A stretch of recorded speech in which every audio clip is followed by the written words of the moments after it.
Welcome back, everyone, to the Blocks Have Spoken. As always, it is I, Rob the Gamer 115, and joining me as always is Brett.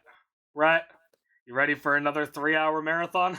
Maybe we go for four this time. Shoot. I mean, I don't gotta work tomorrow. I do. Oh, shoot. Hey, a lot of Oh, good seasons to talk about today, though. I mean, we spent how many hours talking about the bad seasons? I'm a little scared. I still stand by the fact that most of the seasons are not bad. Even the Yeah, ones yeah, that are yeah. like, well, like, all right, I'm looking at our list, okay? Mm-hmm. I think the lowest ranked season that I would argue is not bad is probably either 44 or HHH. Okay, okay. I Yeah, I kind of mean, have the issue of 41 in between, which I kind of do think is a little yeah. bad, but I mean, shoot, Nicaragua even. I mean, I ranked no, it I a little like higher Nick. than you. I like Nicaragua. Like, even getting to there, Oh like, yeah, shoot. no, Nicaragua's fun. Yeah. Yeah, Nicaragua up is fun. They might have Mm-hmm. some moments that are not fun, Oh, in yeah. particular All Stars and Caramoan, Yeah. but they chill, they chill. Well, we've got the cream of the crop today. The top 25 seasons of Survivor.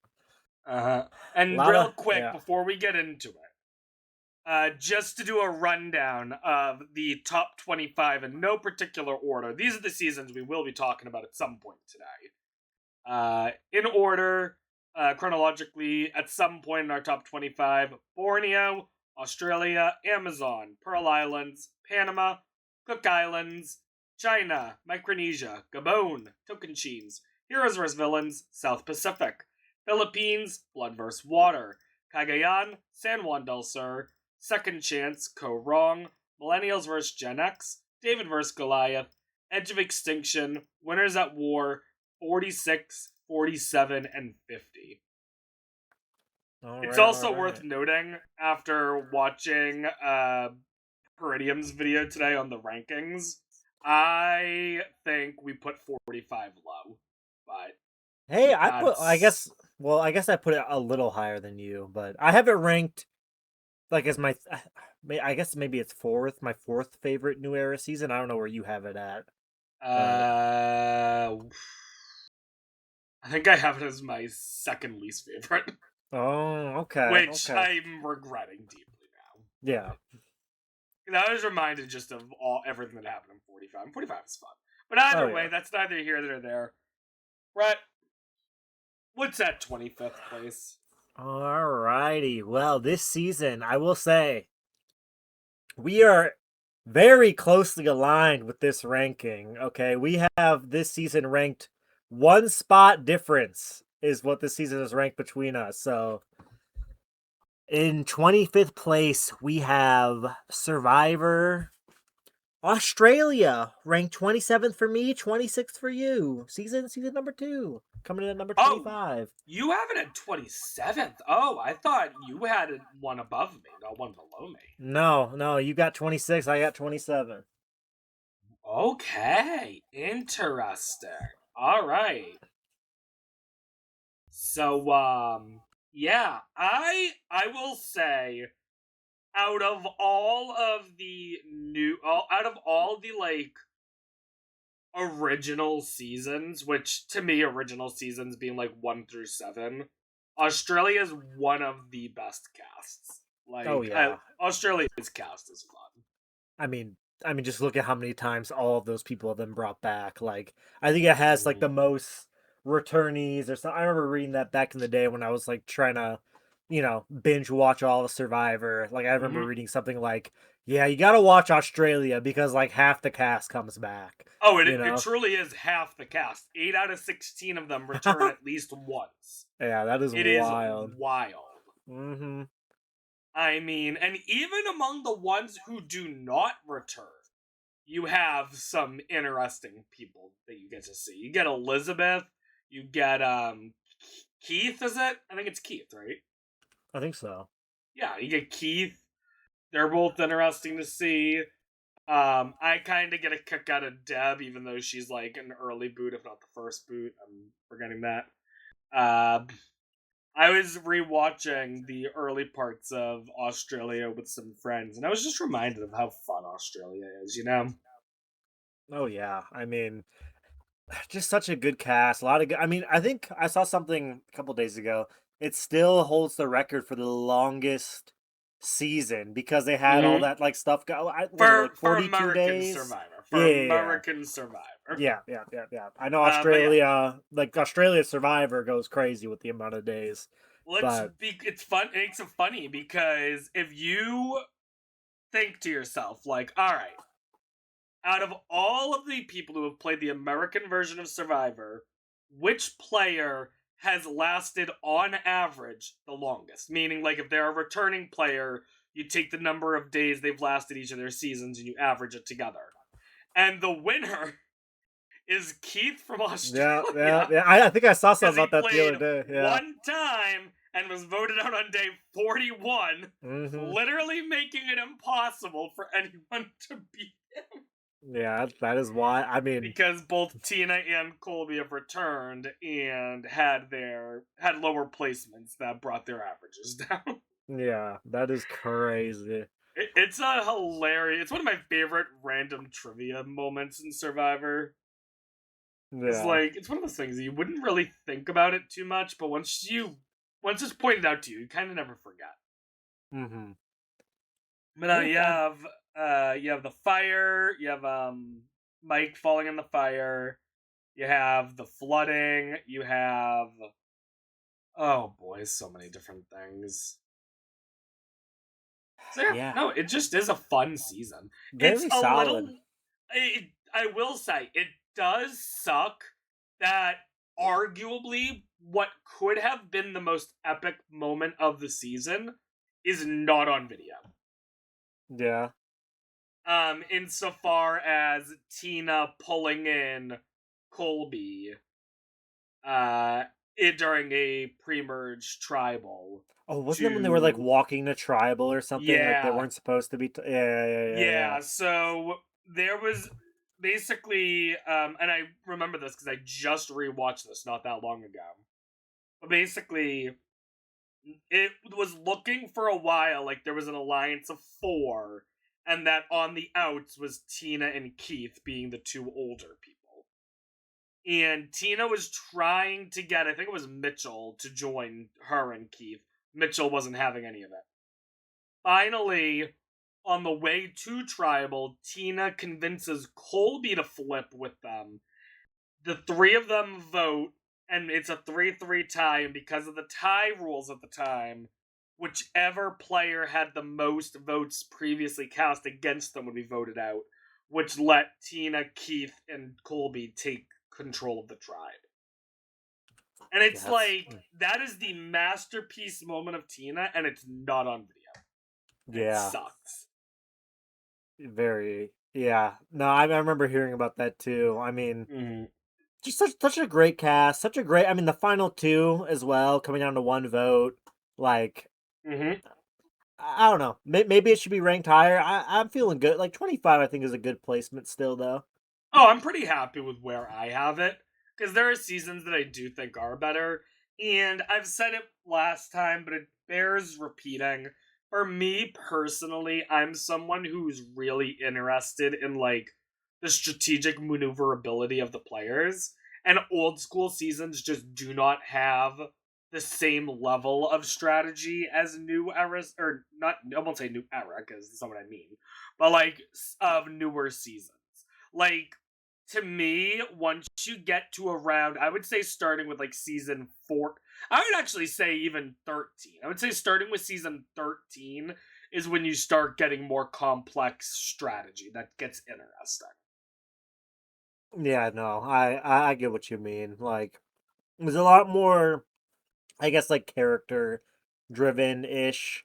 The first, like all those, I'm not because like nobody was doing any like groundbreaking strategy a lot of the time. Like, Mm-hmm. no, I understand what you mean. Yeah. All right. Should we move on to 24? Alrighty, we've got 24. Might be a bit of a hot take for some people, but let's do it. At number 24, we have Survivor Edge of Extinction. Coming in at number 29 for me and number 23 for Rob. Edge of Extinction. I think I've had a higher before too. Like I'm a big fan of this season, you know? I think the reason I guess you'll have your own side because I'm assuming you watched it live, yeah? I did see it live. Okay, Yes. yeah. So as somebody who didn't see it live, I think the reason I enjoy this season so much is because I did not watch it live and I had been spoiled already about, the crazy like Mhm. winner and all that controversy. So like I went into the season like just trying to enjoy it, and like there's so much good stuff in there. Like I understand why people might dislike it because like a dude who played like I don't know how many days, like not too many days, just I comes think in and it's wins at the end. 9. Yeah, it like comes in and wins at the end. Yeah, that is a little, annoying. But there's so many good moments in the season. Like Rick Devens too, like we saw in 50. Like Rick Devens is just a great character. Like I don't know. Like give me your because you have it ranked higher than me. Give me your perspective on why you like the So season so much. So it's actually worth talking about my history with the season because it's very tumultuous. When watching Edge of Extinction live, I remember disliking the Edge twist almost immediately. I was like, okay, this twist is kind of dumb. And then Reem was the first person voted out.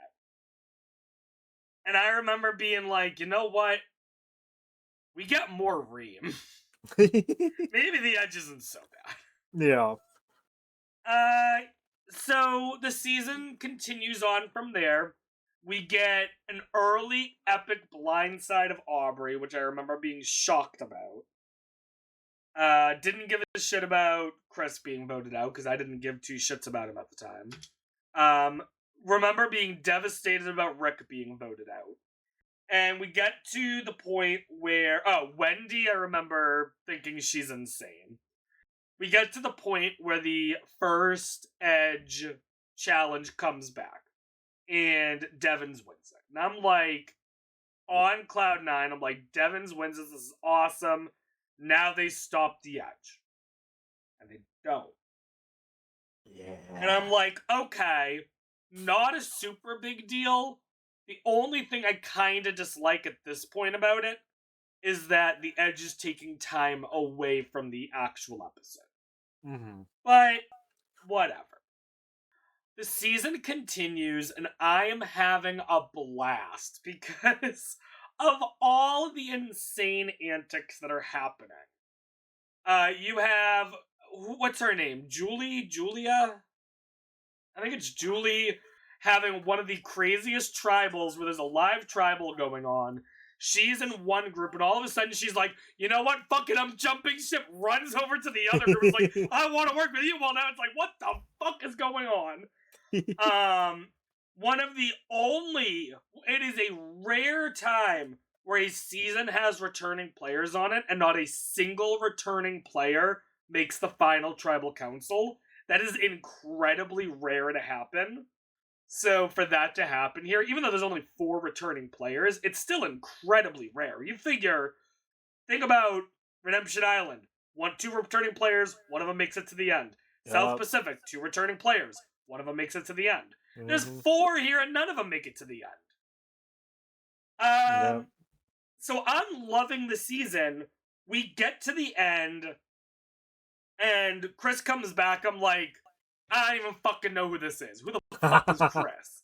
Yeah. And I'm like, it doesn't matter. Either Gavin's winning this or Rick is winning this.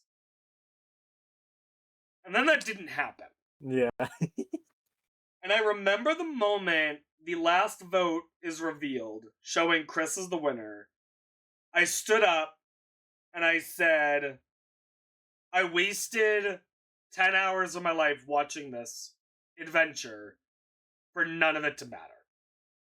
Yeah. And for the next 7 years, I would consistently have Edge of Extinction in my bottom 5 tier list of all seasons.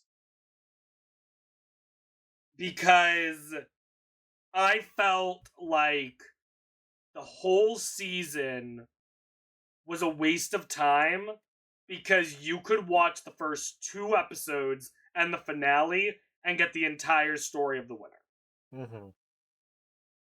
About 6 months ago, I watch Survivor highlight clips, sometimes.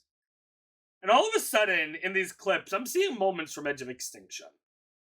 And I find myself laughing my fucking ass off. Edge of Extinction is high up on my list of seasons I think I'm ready to rewatch. Because I have not rewatched Edge of Extinction since it aired. It's high up on my list, though, because I think, like you said, if you understand the direction the season's going and you know how it's going to end, I think it makes it sting less when you get to the end. And you can enjoy all of the amazingness that actually does happen. So, Edge was a hard season for me to rank, because like I said, for a long time, it was in my bottom 5. Maybe I overcompensated by putting it at 23. I don't know. What I do know is I have a lot of fun memories of it. And season 50 especially, seeing Rick Devens again, yeah, that reminded me a lot of the fun I had on Edge of Extinction, so. Oh, yeah. I mean, I will say... that's where I'm at. Yeah, I will say, I mean, you talked about rewatching it, and I think it is so much better on a rewatch, because you don't get just, like, that utter, what the fuck at the end, like, when Chris wins. But I will say, I was, like, I knew who won, so I'm, like, watching the edit, right? And I'm, like, I don't know, maybe I'm misremembering, because it's been a while since I saw it. Like, I was like, oh, they're going to show Chris a lot on the edge. And I feel like they really didn't show him that much at all. They don't. That's why I was like, who the fuck is Chris? That's why I was confused. There were so many other players that I thought were more likely to come back from the edge than Chris. I remember at the time, if I remember correctly, thinking that it was either going to be Joe, Wentworth, or War Dog that came back. I think those were the 3 that I was kind of thinking, if I remember correctly. Yeah. It's been a long time since Edge aired. You're talking about a season that aired, I think, like 7 years ago now. Yeah. But I think those were the 3 that I thought were returning. I figured Aubrey wasn't, because Aubrey does all right in challenges, but against that many people, I doubt Aubrey was going to come out on top. And then, same with David. I didn't think David would come out on top for a challenge like that either. But, Wentworth I could have seen pulling it off. Joe I definitely could have seen pulling it off, kind of like Aussie in South Pacific. But, no, fucking Chris out of nowhere. And it's like, he shouldn't have won. No, I will continue to have Chris as one of my bottom-ranked winners. In fact, at the moment, he is literally last place in my winner ranking. Yeah. But, I think I've learned to separate my winner rankings from my enjoyment of this season rankings. Yeah, like, that makes sense. Like, I was, like, trying to find the Chris winner at it, because I knew he won, and it still, like, really isn't there. And I guess it's, like, I don't know. I guess it would have been hard to do either way, because, like, it is just, like, a crazy thing that happens at the end with him showing up and, like, actually winning. But, yeah. I don't know. I get what people say when they say it's like, oh, like, none of it matters because, like, Chris just comes in and wins. Yes, but, like, there's so much fun stuff that happens, like Rick Devens of it all. Like, it's still just, I enjoyed watching it a lot. Alright, so are you ready? Episode 1, Chris doesn't get a single confessional. Oh gosh, okay. Episodes 2 through 7, he alternates between getting 1 or 2 confessionals. Okay. Between episodes 8, 9, 10, 11, and 12, he gets a total of 1 confessional. Oh my god. That's it. 1. And it was in episode 10. Yeah. Episode 13, 1 confessional. Finale, 13 confessionals. And yeah. Yeah.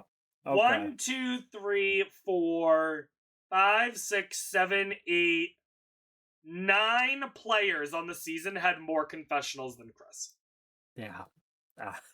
I mean, makes sense. Makes sense. And that Bro includes Aubrey. Yeah, that's wild. Yeah. So, needless to say, yeah, the Chris Winter edit wasn't exactly there. And you know what's crazy is I'm looking at Gavin now, who Gavin was never voted out. Episodes 3, 4, and 5, he also doesn't get a single confessional. In fact, almost everyone has a 0 confessional episode somewhere, except for Rick Devens. Even fucking David has a 0 confessional episode. Aubrey has 4 in a row. Damn. Fucking Kelly has Kelly doesn't get a single one in the last 3 episodes. Like, fucking Rick wild. Devens is the only one that consistently gets confessionals. God damn. Yeah. I'm not someone who follows Edgic, but boy howdy, I would have loved to see people trying to do Edgic's 38 live more than any other season, because they're looking at all these 0 confessionals all over the place, and they're just like, what the fuck is going on? Yeah, I mean, I bet all of them people were like, yeah, Rick's winning. And then... Holy shit, someone brought up a great point. Sorry to cut you off. Yeah. Chris got more confessionals in the finale than every other episode combined. Oh my gosh. I mean, it's lore accurate to the like what he did in the season, I guess, you know? Like, yeah, that's wild. The fucking person with the least amount of confessionals got 12th place. What the anyways, alright, that's Edge of Extinction. Yep, well, for number 23, we're moving on to another great, controversial twist. We have Survivor Cook Islands. All right. Okay. Coming in number 19 for me, number 31 for Rob. Survivor Cook Islands. Notoriously not great twist at the start. Not great twist. All right. First of all, it's worth me saying, because I'm the one that has it lower, me putting Cook Islands at 31 has nothing to do with the twist. I don't care about the twist. It doesn't bother me. It was definitely a ballsy move to make, but I think the general consensus nowadays is like, well, at least they tried diversity? Like... Yeah. I don't know. But Cook Islands is a lot of fun moments, you know? A lot of fun moments and a lot of fun players. For me, the strategy kind of is just dull, especially because of the idol and how it works. Yeah, the super idol takes the win out of a lot of, like, I don't know. I mean, I'm glad.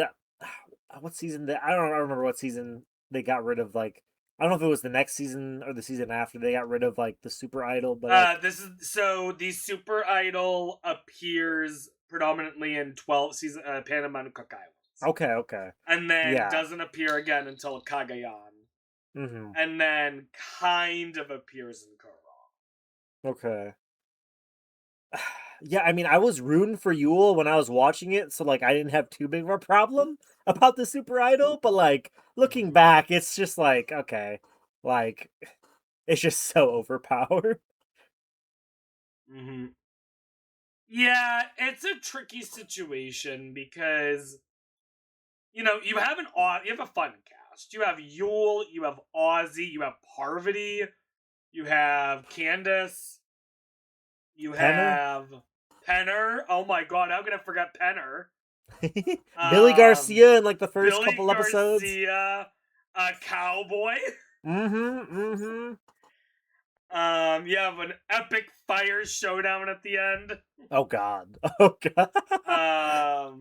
There's probably other things I'm missing. But, you know, it's a fun season with a fun cast. But I think for me, there's a couple of issues I take with it. For one, there's the huge controversy about the message in the bottle twist. Yeah. And about if it was rigged or not. And normally, when it comes to controversy like that, almost always I disregard it. Almost always I'm like, there is no shot that Survivor is rigging this, because from a TV show perspective, you have to abide by certain rules. There are literally people who are making sure that the game is being run fairly. And then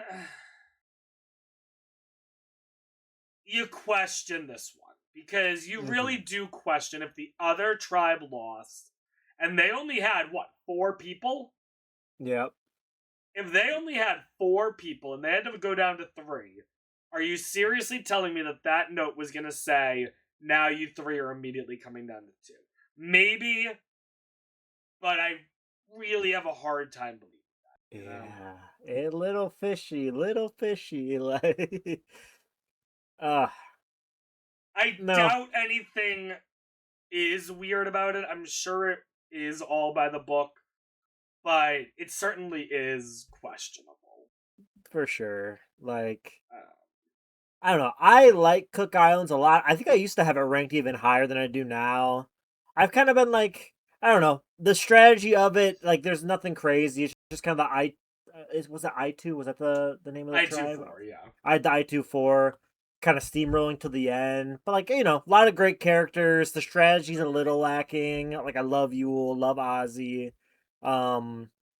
Yeah, no, I mean, I'm feeling decent about my placement. I used to have it a lot higher, but I think where I've got it, I'm feeling, I don't know, I feel good about it. Like, I didn't with that spot on our list as well. Like, I don't have too many complaints about it being at 23. I mean, I'm looking at my list, and, I've made no secret of the fact that, like, I would change a lot of things on my list now, and I probably will. I'm not moving anything at the moment just to see where things line up. But, like, I think now that a little more time has passed and I can look back at this list, I probably would bump Cook Islands up a little bit, but not a lot. I'm looking at, I would probably move it like 3 spots higher than I currently have it. That's really about it. Yeah. I think it's like, it's a decent season. Like, I mean, good final 2, good winner, like, but I don't know. I guess, like, it's not like anything crazy, I guess, is how I see it. Yeah. Like, there's some top tier Survivor seasons out there, right? Like, I think this is, like, I think it's kind of just in the middle. That'll be an interesting discussion for us to kind of keep note of, is at what point in the tier list are we officially like, okay, these are the top tier seasons? Because I don't think we're there yet. I don't think we're close to there yet. Oh, no. But it'll be interesting to see at what point we're like, you know what? This is where the top tier seasons begin. Yeah. Like, for me, looking at my tier list, I would probably only say the top 5 for me. Okay. Maybe more, maybe a couple more, but I also, there's a big glaring problem with my list, and we'll talk about it when we need to, but we'll get there when we get there. Yeah. I really don't have a lot else to say about Cook Islands, though. Yeah, no, we can chug on. I guess, like, in comparison to a lot of my old school seasons, it does pretty well, so there's that. Yeah. Well, right, at 22. Number 22, unless I am stupid, because I didn't really look through the numbers too much, but according to me right now, this is the only one we have the exact same ranking on. Oh, that's fun. So, did you have any guesses? Like, you just want to shout one out right now? Like, why not? What do you think it'll be? Is it not the one that I have at 22 then? No, because yeah.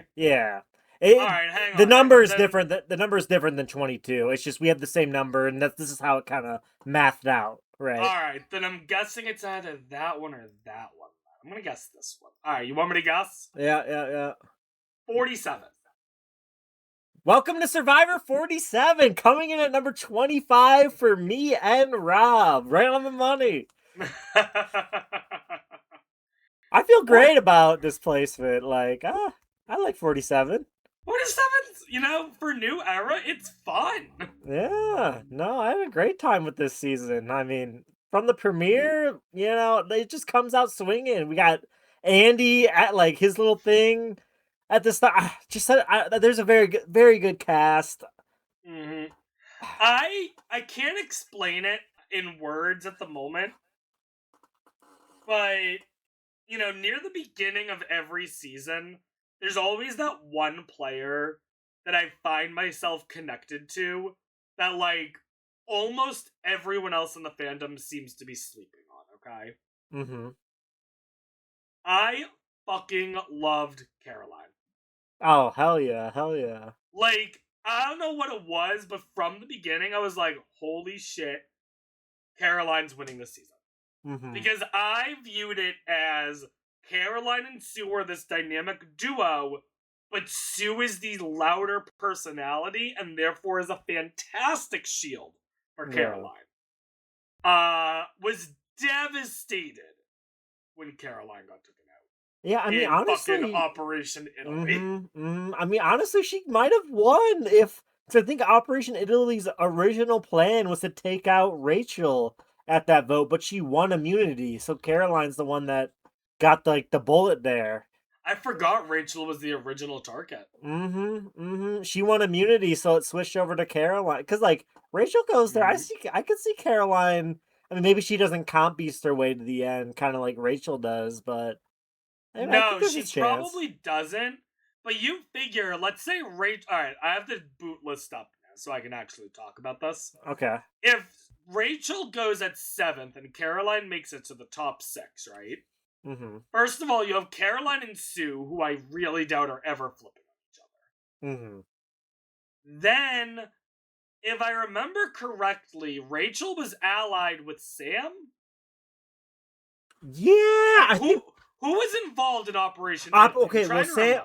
It was Sam, Genevieve, and Andy were the Operation Italy. It was those three. So my guess is that Caroline, Sue, and Teeny get together, and they're like, "These three just made a fucking move. Us three gotta pull our shit together now." Is there a world where it goes to Ross? Yeah, I mean, shoot, like that'd be fucking something, huh? Yeah. Because I mean, I'm looking at this. Operation Italy is a 3-2 vote. In the aftermath of Caroline's elimination, Teeny also defects from the underdogs, which leaves Rachel and Sue remaining. So I guess the question would be, if Rachel goes instead of Caroline, does Teeny still defect, or does Teeny stick with Caroline and Sue? Because if Teeny still defects, then unfortunately, you probably still have Caroline going sooner than later. Yeah. Dang. But if maybe Teeny is connected a little better with Caroline, I don't know. Yeah. So, either way, I've said it in the last part, I haven't rewatched a lot of these New Era seasons. I'm excited for when I have the time to rewatch 47. Oh, hell yeah. It's probably not going to be for a while, because right now, the 2 seasons I most want to rewatch are Edge of Extinction and 43. But when I get time to rewatch 47, I absolutely will, and I think I'm going to really enjoy it. Oh, yeah. I mean, easily one of my favorite New Era seasons. Like, yeah, I mean, even like the final Tribal Council, like, we all know Rachel's gonna win, right? But like, Sam is giving it his all still. And I'm like, okay, like. I think, if I remember correctly, at Final Tribal, I believe I was rooting for Sue, but I knew it was a long shot. Yeah. I was like, I don't think Sue's winning this, but man, that would be awesome. Yeah. Her big reveal of how old did she say she was? 40 or like something? That was like her whole thing. Yeah, Sue Sue lied about her age, but Sue was 58. Yeah, yeah. I mean, That was. she would have been the oldest winner. Period. Like, Mm-hmm. not forget oldest female winner, just oldest winner. No. I mean, you don't see a lot of people 55 and up playing Survivor nowadays. So, Yeah. is Sue the oldest person to play Survivor in the new era, ignoring 50? Ooh. Like between 41 through 49, she might be the oldest. Yeah, I'm trying to think of other like old people. Yeah, I mean, from the top of my head, I'm not thinking of anybody. I'm trying to. Oh, this is. Okay, this isn't exactly what I'm looking for. Yeah, that's not gonna help me. I found a Google Doc, but it's not exactly what I was looking for. Yeah, I'd have to really look around to try to see if I can find something. I don't think I'm gonna find anything that quickly, unfortunately. Mm-hmm. But either way, it's still impressive. Yeah. And yeah, the whole season is just a fun one, you know. Oh yeah. I mean, I I'm mean, feeling good. I'm I'm glad we looking over were. the cast again. There's Rome. We haven't even talked about Rome. Oh God, Rome, Genevieve, Andy, Sam, Rachel. Yeah, there's just so many Is good. Sierra Blindside? Oh yeah. Also, Kyle, I remember Kyle on the first episode. I didn't think I was gonna like him, but he grew on me. I was Mm-hmm. like, oh, I actually do like Kyle. So yeah, you know, I'm happy with it being as high up as it is. Yeah. All right, what do we got in 21? Bit of a difference of opinion coming up here. Is this the big one? I think this is the big one. I think you know what Oh I'm about to boy, say. oh Coming in at boy. number 21, we have Survivor Season 1 Borneo. Coming in number 13 for me and number 36 for Rob. Bit of a difference. Bit of a difference. All right, let me explain Yes, you have the because floor. I know that I am the one with the unpopular opinion here, okay? But I think people need to hear this, okay? Borneo has some absolutely amazing fun moments, okay? And if I want to experience those fun moments of Borneo, I find a 10-minute highlight reel of Borneo on YouTube and I watch it. Because I'm gonna be honest, most of Borneo I just find boring. It is the first season. It is absolutely iconic in that way. And dare I say it, Borneo may have the single best moment of Survivor history. Ooh, But okay. we're not ranking my favorite moments in Survivor, because if we were, then easily 2 of my top 5 would be the snakes versus the rats and Rich taking his hand off the idol. Those would absolutely be topping my favorite moments. And if we were ranking the finales, then Borneo's finale would probably be super high up there as well, because it is fucking awesome. But I'm ranking the whole season. And unfortunately, not a lot happens that's memorable to me. I'm gonna be fucking honest. Because other than snakes and rats, other than the final immunity challenge, I struggle to think of what the fuck happened on the season. You have Sean's alphabet strategy, I remember that. You have that weird reward where Kelly goes to a bar. Mm-hmm. Mm-hmm.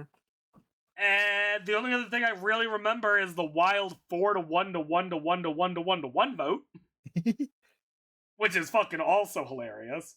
But, like, the entirety of pre-merge, couldn't tell you shit that happens.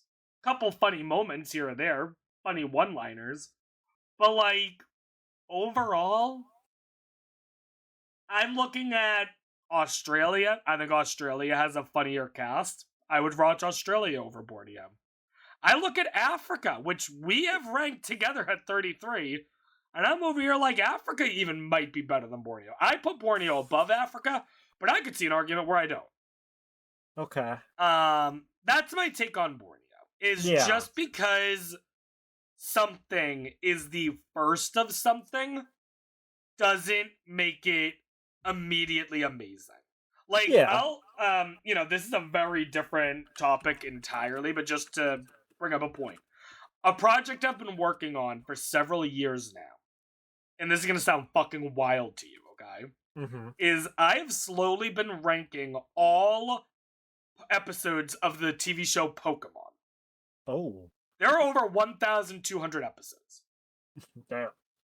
And the first episode of Pokemon is not even close to my top 100. Even though it's the first episode, it lays up the show great, but there's so many better episodes because the show improved upon the original formula. It's the same thing with Survivor. Borneo is one of the most iconic seasons, but it's not one of my favorites to sit down and watch because every season after it built upon the legacy and the success of Borneo. Alright? Ultimately, if I'm ranking the seasons in terms of which season would I most be excited to sit down and watch right now, Borneo's gonna be pretty fucking low unless I'm watching it with people who have never seen it before. Then it would be pretty decent. But, like, I don't know. I don't sit down and just watch Borneo. Like, not to go into too many seasons that we haven't ranked yet, but, like, I could see me coming home from work one day and being like, you know what? Fuck it. I'm putting on a random episode of Survivor Panama. Like, so that's why I have Borneo where it is. Yeah. No, I mean, I understand your argument. We're on different sides of the spectrum here, so I get it. That's fine. Yeah. Like I said, I feel the need to defend myself because I know that more of the audience is probably going to agree with you than me. Yeah, I'm not gonna, like, I think you laid out your argument great. I'm not gonna, like, try to, like, I'm just gonna put my perspective and you have your own perspective. I think that's fine. Like, my perspective is, I didn't start Survivor with season 1, right? Like, I watched a couple seasons, like a handful before. So, like, I went into season 1 with, like, very low expectations. Like, I was kind of, like, dreading watching season 1. And when I did watch it, it really did surprise me. I like how much fun I had watching it. Like, Rich, I love Rudy. Rudy was hilarious. And just, I was expecting it to be not great at all. And I think just the fact that, like, I don't know, it was so much better than I thought it was that, like, it still kind of sticks with me. Like, oh, I really like that season. Like, I really thought, I was like, oh, I guess I'll watch season 1. It's about to be, like, just so boring or whatever. And I know I watched it with a couple of friends. I had a very good time watching the season. So, and to be clear, I said this earlier today.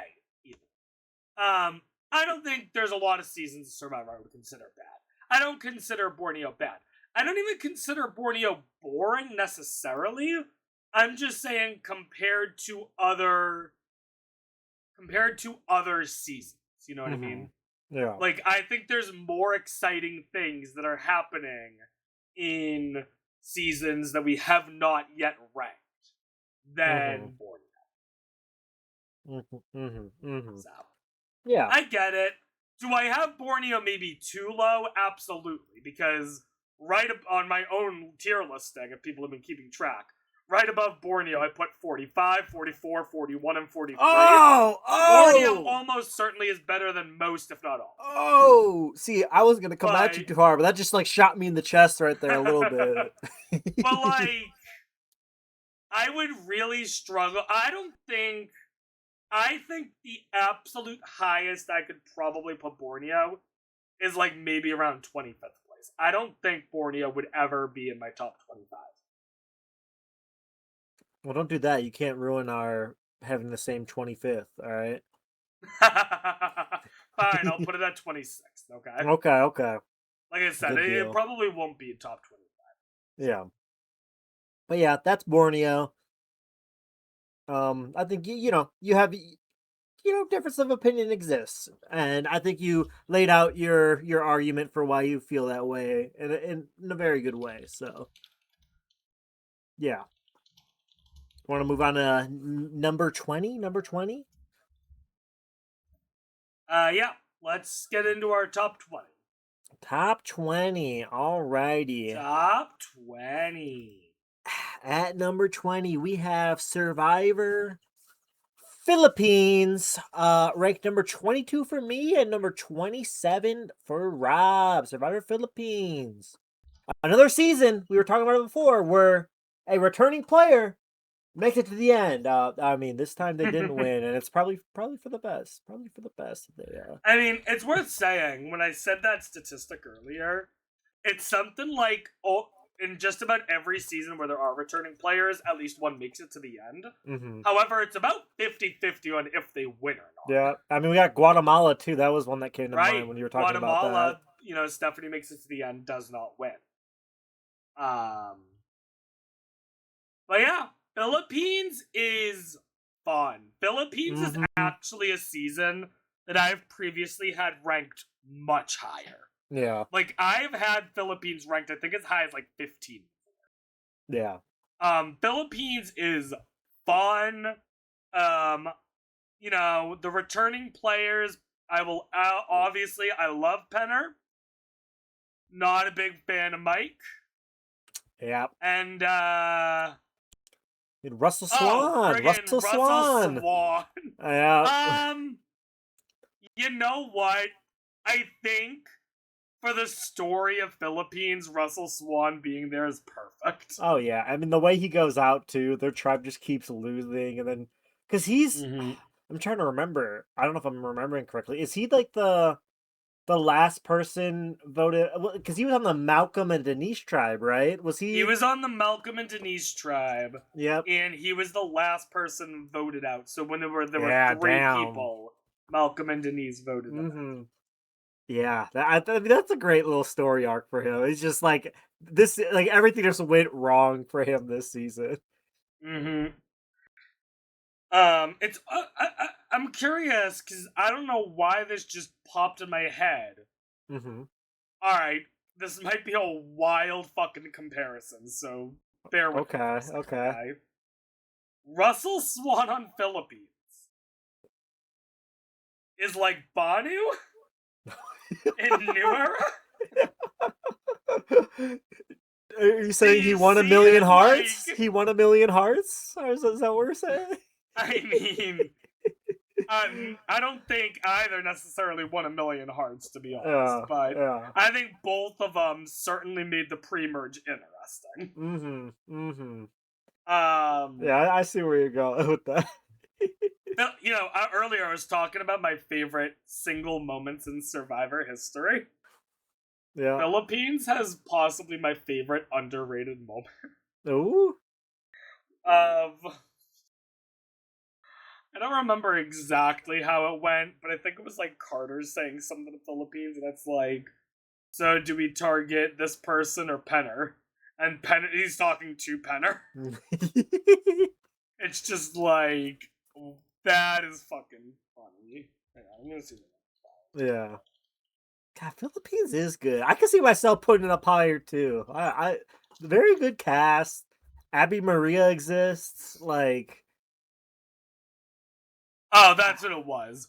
Carter talking to Penner says, "Who should we vote for, Katie or Penner?" And Penner responds, "Well, I'd hate to lose Katie." It's fucking hilarious. Oh my god, I love Penner. Oh. No, Philippines is so much fun, Denise is one of my favorite winners. I love Denise. You know, my winner ranking is definitely outdated. There's a lot of things I want to change with my winner ranking. I'm actually going to start my winner ranking all over again from the ground up. Yeah. But, like, looking at what I had at the moment, I had Denise, like, solid in the middle of the pack. I think Denise is higher. Oh, yeah. I think Denise played an amazing game. No, for sure. You know, earlier we were talking about Sue as far as like being the possible oldest winner. Denise, I believe, is the oldest female winner of Survivor. No, sure. And she almost fucking pulled it off again. Worth saying. Yeah. Like she was very close in Winners at War. Things were looking real nice for Denise there for a bit. Mm-hmm. Alas, it didn't work out quite the way it did. Although she did have some epic moments of taking out Sandra, so that's cool. Yeah. But, you know, Malcolm, I'm not the biggest Malcolm fan. I think Malcolm in Philippines is my preferred version of Malcolm. Yeah. Which I know some people would probably say Caramoan because of the Three Amigos, but I prefer Malcolm in Philippines. Angie in the pre-merge where she's saying, Jeff is like, Angie, you guys have been to Tribal 3 times. If you could change something, what would you change? No, is that the like, cookies? That we would have cookies? Yeah. And it's just like, what the fuck are you talking about? Oh, yeah. I remember. You know, fun. Yeah, I love the idea of, like, having the returning players just being, like, 3 people who got medevac, too. Like, that's, like, such just a interesting, like, concept to do. I've thought about it before. I want them to do it again. Yeah, why not? I think there's enough interesting people that have been medevaced that you could do it. Mm-hmm. All right. Hang on. Let me super quickly.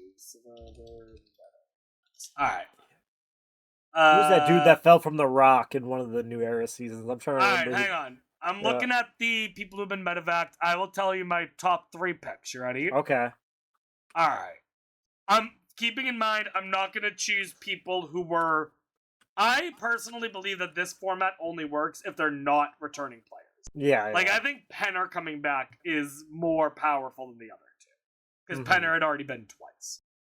That being said, if I were to pick 3 people who have not come back in any capacity, first one right off the bat, David versus Goliath. Yep, 100%. I don't know if he would. I also don't know if he's had any permanent back injury because of that. But that would probably be up there. Mm-hmm. Randon on 46. Mm-hmm. And then probably Jake on 49. Yeah, that was the snake dude, right? Yeah. Got bit by the snake. Yeah. And then Randon had had a back injury that was like a possible bulging disc and shit. Yeah. The only other people that maybe I could make an argument for would be Neil, maybe from Korong. Yeah. And then I really doubt it, but maybe Jackson from 42. Mm-hmm. I think given the circumstances of him leaving, though, that's unlikely. Yeah. But yeah, I mean, I think there's enough there that you could do something interesting, you know? Mm-hmm. But, you know, maybe they wait for one more New Era person to get medevaced. You know, they wasted Bruce bringing him back. By the way, kind of wild, Bruce gets brought back immediately for 45. And it's like, what the fuck? Why didn't that happen with some of these? Where was Courtney Moon on 25? Like, come on. Could have had Courtney Moon be one of the 3 returning players. Courtney Moon instead of friggin' Penner. That would have been fine. Like, no. Go for it. Either way, whatever. Mm-hmm. Yeah, I think that's about all I got to say about Philippines. Alrighty. Yeah. We're firmly in the point where it's all fun season.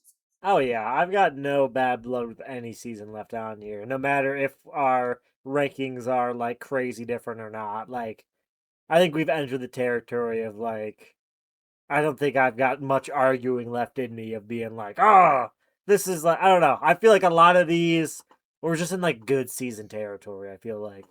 Yeah, I agree. Well, coming in at number 19. Speaking of a bit of a rank disparity, we got a little bit of one here. Ooh. We have Survivor South Pacific coming in at number 19. Coming in number 12 for Rob and number 30 for me. Oh, wow. Okay. Uh-huh. I will say I used to have this so much lower than 30. I thought 30 was doing it good, but I guess not. I guess not. I used to have this so much lower than 30, so much lower. I like South Pacific though. I do. All right. I do need to say, I have always had a soft spot in my heart for South Pacific. Mhm. And the fact that South Pacific of all seasons is one of the most important ones to watch going into 50 just makes it even better for me somehow. But South Pacific. Alright, so it's worth me starting off by saying I totally understand why people would dislike South Pacific. It Yeah. is essentially a pagonging season, especially, post merge. Once coach's group or once coach slash Sophie get the numbers, they got the numbers all the way through, and it does kind of get a little dull. The reason I like this season is two things, okay? The first is Sophie is one of my favorite winners of all time. Mm-hmm. The way she plays the game, the way she handles Coach in Albert the entire season, and the way she fucking owns it like a badass bitch at the end is fucking legendary to me. To the point where on Winners at War, she was the number one person I was rooting for, and she played a phenomenal game there as well. Mm-hmm. The second reason why I love South Pacific almost has nothing to do with Survivor. Okay? Oh, okay. So, I'm trying to think of how to phrase this without going completely off track, okay? Okay. I have always had a fascination with darker parts of history, okay? I'm trying to think of how to phrase this without like making the mood go down. But like I watch a lot of like crime stuff, documentaries about attacks, whether it's shootings or bombings, shit like that. And along with those, I watch a lot of videos about cults. And if there was ever a fucking cult on Survivor, it's Coach's cult in South Pacific. Yeah. Which is wild because the second biggest cult in Survivor is the previous fucking season with Boston Rob. Yeah. Like, it blows my mind because it's like, did Coach watch Rob's and just copy Rob's gameplay? No, he didn't. He couldn't have seen Redemption Island. Yeah. So, and then you have Sophie, who's pretending to drink the Kool-Aid along with everyone else, and is just bullshitting it the entire way. Yeah. Look, it is fucking fascinating to me, alright? I understand that the actual strategy is boring as shit. I'm not denying that. I also understand if the heavy, and it is heavy religious connotations of the season turn people off. I totally get that. But South Pacific to me is almost like a Gabon or like a Nicaragua. Yeah. In that it's not exactly a train wreck season in the traditional sense, but like how many people on the season are actually playing Optimal? I would argue only 2. Sophie and Ozzy. Yeah. And it's wild that Ozzy is one of them. This isn't season 50, Ozzy. No. Ozzy's playing a fucking decent game in South Pacific, and if he wins that final challenge, I think easily wins. Mm-hmm. It's not even fucking close. But it's just funny, you know? There's the, you know the Simpsons meme where it's like Marge holding something up and she's just like, I just think it's pretty neat. Yeah. That's basically me with South Pacific. No, I can't explain it.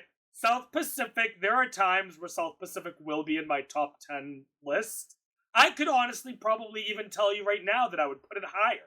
Okay. I fucking love South Pacific. No, I do see the reasons to love. There is a lot, like you said, it is very, and I think that's the reason I had it so much lower before, because like it is just like a slog to the end. Like not like in a entertainment sense, but like in a strategic sense. There's not much going on.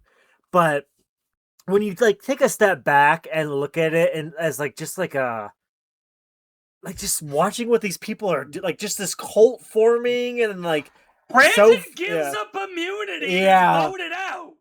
That was such a hard watch. Oh my god! Eric doing that.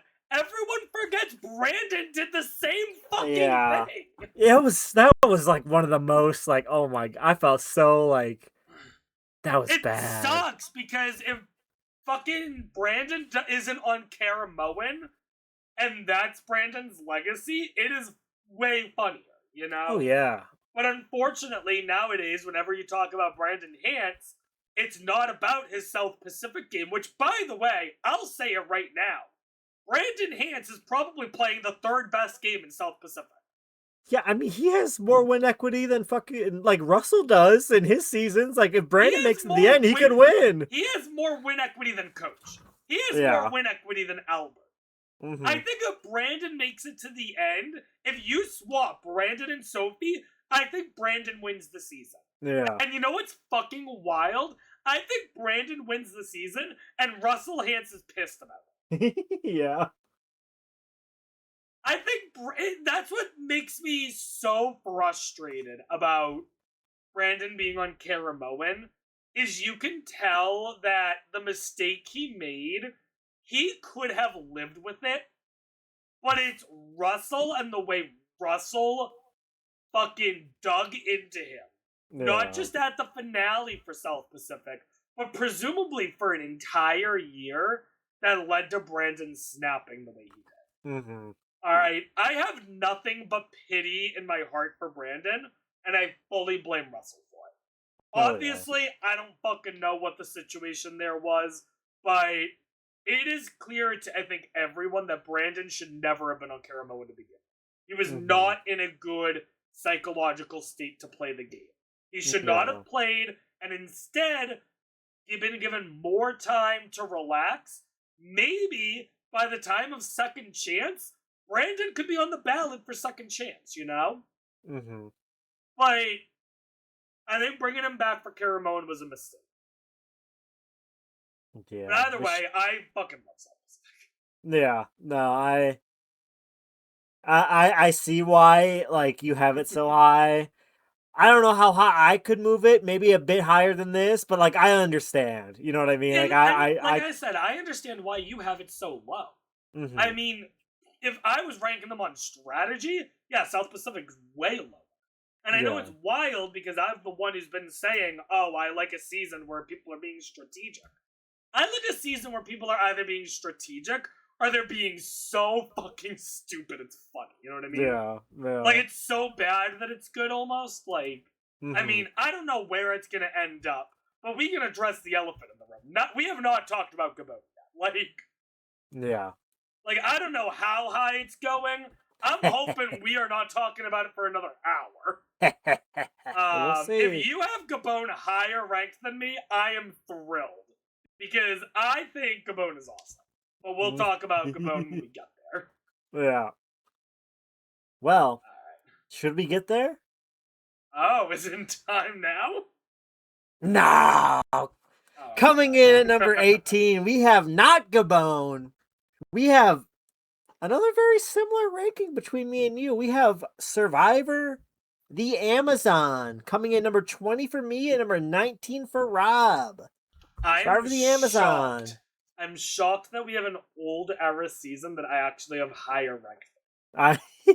This is true. This has not been the Amazon trend. Amazon. All right. So remember how I said, "Oh, I believe that the complex strategy seasons don't start until fucking Cook Islands." Mm-hmm. Amazon is such a fucking outlier. Yeah. Amazon is by far the most complicated strategy game in the first 10 seasons, and it's not even close. Yeah.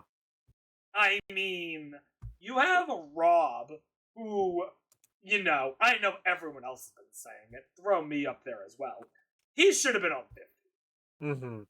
They're like, he absolutely should have been on 50. Especially given, the podcast that he's run. But even without that, I think he should have been on 50. Rob plays an amazing part.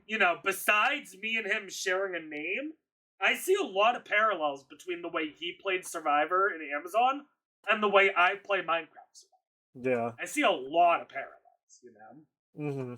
But even besides Rob, you have Jenna and Heidi, who I kind of classify as almost like a love-to-hate situation. But I know there are people who just love them. Either way, I want to see more of them on my screen. I'm shocked Heidi never came back. I would have thought she'd come back at some point. But alas. You have Matthew, which I don't think Matthew needs to come back. No. It's fucking wild what happened to him. Yeah. Rob's strategy, by the way, where it's like, I'm gonna tell you, so you're gonna tell this person, and they're gonna tell this person. Like the chain of command. It's a strategy I don't think we've ever seen again in Survivor, because it shouldn't work. Mm-hmm. But for some reason, it just works for Rob this season, because he's playing on a level that most people are not. Being in a situation where Rob goes at final 3, and of course Jenna makes the correct decision and take Rob, of course she does. Mm-hmm. But it's just funny because you're left with Jenna and Matt, and you're just like, well, what the fuck do we do? Yeah. Yeah. It's fun. Krista is really fun. Krista's the other person I'm surprised we never see come back. That vote where Krista goes, where like she's like the swing vote, and then Rob's just like, you know what?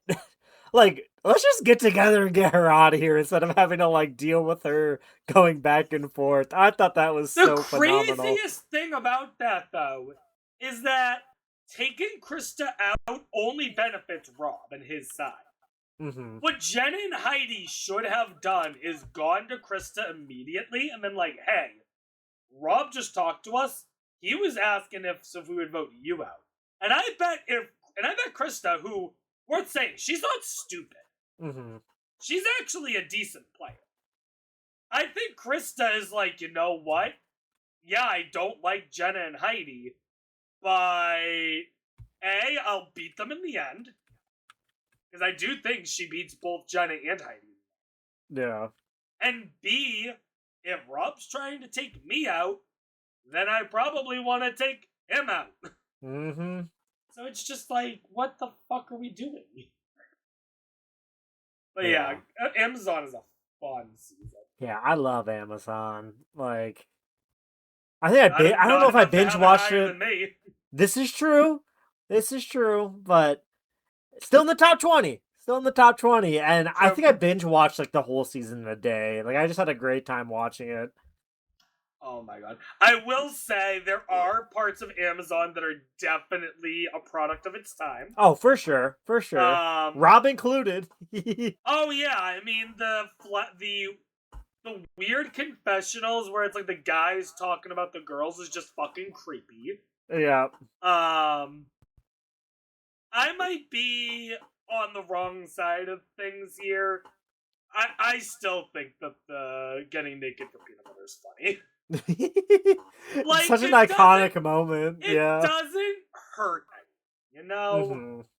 Like they were not it was not even like if Jeff had said been like, "Oh, if you do this, then yeah, that would be Yeah. fucked." Hmm. They're the ones that specifically said, "We will do this." This is That's true. on them. They made that decision on their own. Yeah. Jeff simply gave them what they want. Yeah. See, we talk about Rob seasons to literally being like, rewatch. "Get the girls peanut butter roast." Oh my god. I'm not looking. I'm not looking. Oh, I'm looking. Yeah, just a Like I great said, time. would never happen again. Oh no.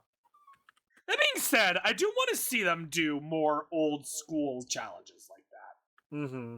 Like, imagine if in 51, and you know, they talk about 51 being like this new open era where anything can come back. I hope they include that to mean like old challenges like that too.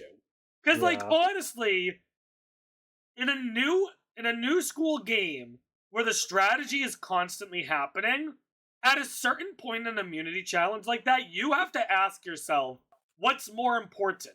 Me standing up here trying to get immunity, or me taking myself out, going to the people who are out of the game and strategizing? Yeah. Like, that would be interesting. Where you have a situation where you have people strategizing because they got nothing to do for hours, and then you have the people who are just standing there trying to win immunity. Like, Mm-hmm. that would actually... Ooh, I really like that idea now. Ooh. Fuck, I might actually use that myself. Ooh, we going for a couple hours in a challenge or what? No, I'm just saying, like, imagine that for, like, a Minecraft season. Yeah. Like, everyone is always like, you don't want to do really long endurance challenges for a Minecraft season. But if there's incentive for it to not take forever, Mm-hmm. Yeah. I see the vision. That could be interesting. Anyways, people watching, writing that down, knowing they're applying for season whatever when I do it. Yeah. But yeah, no, I love Amazon. You know, I'm gonna say that for every season, basically from here on out. I like all of them, basically. Mm-hmm. Yeah. All right. 17. Alrighty. Coming in at number 17, we have Survivor. Cambodia.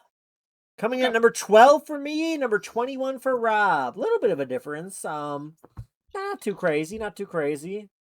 I don't know, any season with Keith Nails got my vote. That's my big. You said you had it at 12? Yeah.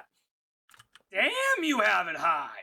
What do you mean? You don't like second chances? No, I do like second chance. Don't get me wrong. I do like it.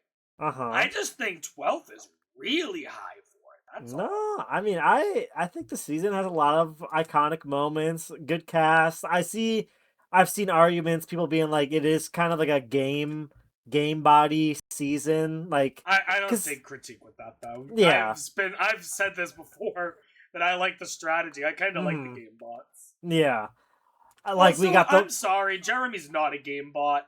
A game bot is like a Spencer. Spencer's a game bot, sure. Oh yeah. But like, I don't think everyone on the season is a game bot. Yeah, right? And I mean, I still enjoy watching Spencer and like, seeing he makes final 3, doesn't win. Obviously, I don't even think he got a vote. Because Jeremy sweeps. Yep.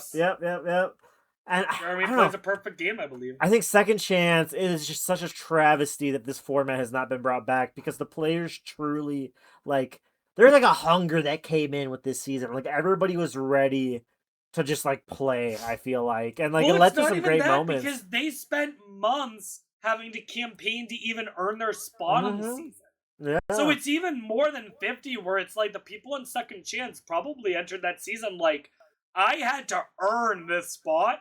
I'm not fucking blowing this. Yep. And I agree with you. I think the Second Chance format absolutely needs to come back. Yeah, I guess one thing I remember watching I think it was the reunion of Worlds Apart. I do think it was kind of awkward and kind of just sad watching because it was cool seeing them being like, "All right, you're coming from the reunion, you're going right to the season or whatever." It was kind of sad seeing the people who didn't get picked for the season. You just kind of see them sit there, and it's like, "Oh dang," but a little awkward. Mm-hmm. I will say, I think the cast that was ultimately chosen for Second Chance is almost perfect. Yeah. I think Who's there's two issues that I'd take. Okay. I'm hoping we got one of the same ones. I'm double checking to make sure that I'm correct here. So okay. So there's two that I believe should have been on that were not. Okay. Okay. And I could actually, sorry, three. First off, Shane Powers. Yeah, okay. As long as you said that one, I didn't have any argument because that's my main Shane it's a travesty. Absolutely should have been on. All right? Yep. The other two I'm gonna say are Teresa and Carolyn from 30.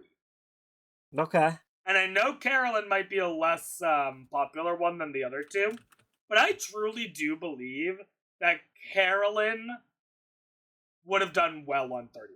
I think that would have been a good spot for her, But I mean, I look at the other people who were in the running. Maybe I could see an argument for maybe Sabrina as well. But I don't know. And as far as the actual cast goes and who should not have been on, I'll start off by choosing the person where I was like, who the fuck is this person? Yeah. Oh, wait. Is it a different... Oh, sorry. It's someone in Game Changers. That's where I was like, what the fuck? There's a lot of people on that season. I guess, hindsight 2020, maybe Jeff Varner, not a great option. Yeah, I see that. Oh, no. There wasn't the what the fuck option I had on Second Chance. Sorry. Monica Padilla. Why the fuck is she there? Yeah. What did Monica do in Samoa? Yeah. Hey, maybe we just didn't see it, Hashtag the edit. But the other fans who voted her on did? Yeah, that is weird. Monica Padilla getting votes and Shane Powers, I guess maybe it's... I mean, they had to have a certain number of, men and women, right? So maybe they weren't, getting the same number of votes, that didn't matter between those two. But, still, But still, you could have had Monica and Teresa in. Come on. Yeah. I mean, as for the guys, if I have to cut a guy... Alright, we'll say ignoring hindsight. Because I'll be honest. At the time of Second Chance, I definitely voted for Varner to be on. Mm-hmm. Which is understandable, at that specific time. I think looking at the men, if I was to cut a man to put in Shane, honestly,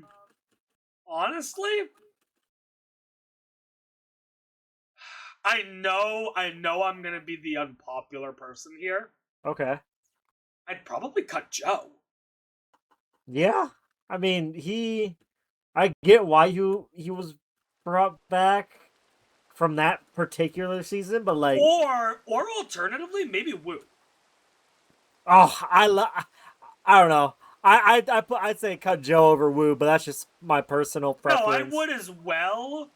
Knowing how Vitas placed, you can make an argument, I guess, for Vitas, but I think that's looking at placements and being like, well, Vitas didn't do well. I remember I think I did vote for him. Yeah. I wish I wrote down who I voted for. Obviously, I did not. Because I never in my bright mind thought I would be talking about it. God knows how many years later. Yeah. But yeah, no.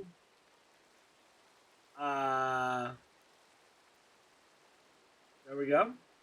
No. Yeah, Second Chance is solid. I could definitely be persuaded to put it a little higher than I had it, but no, I think it's in a solid spot. Keith nails there. That gives it at least a plus 10 rating You from where really you have it. love Keith.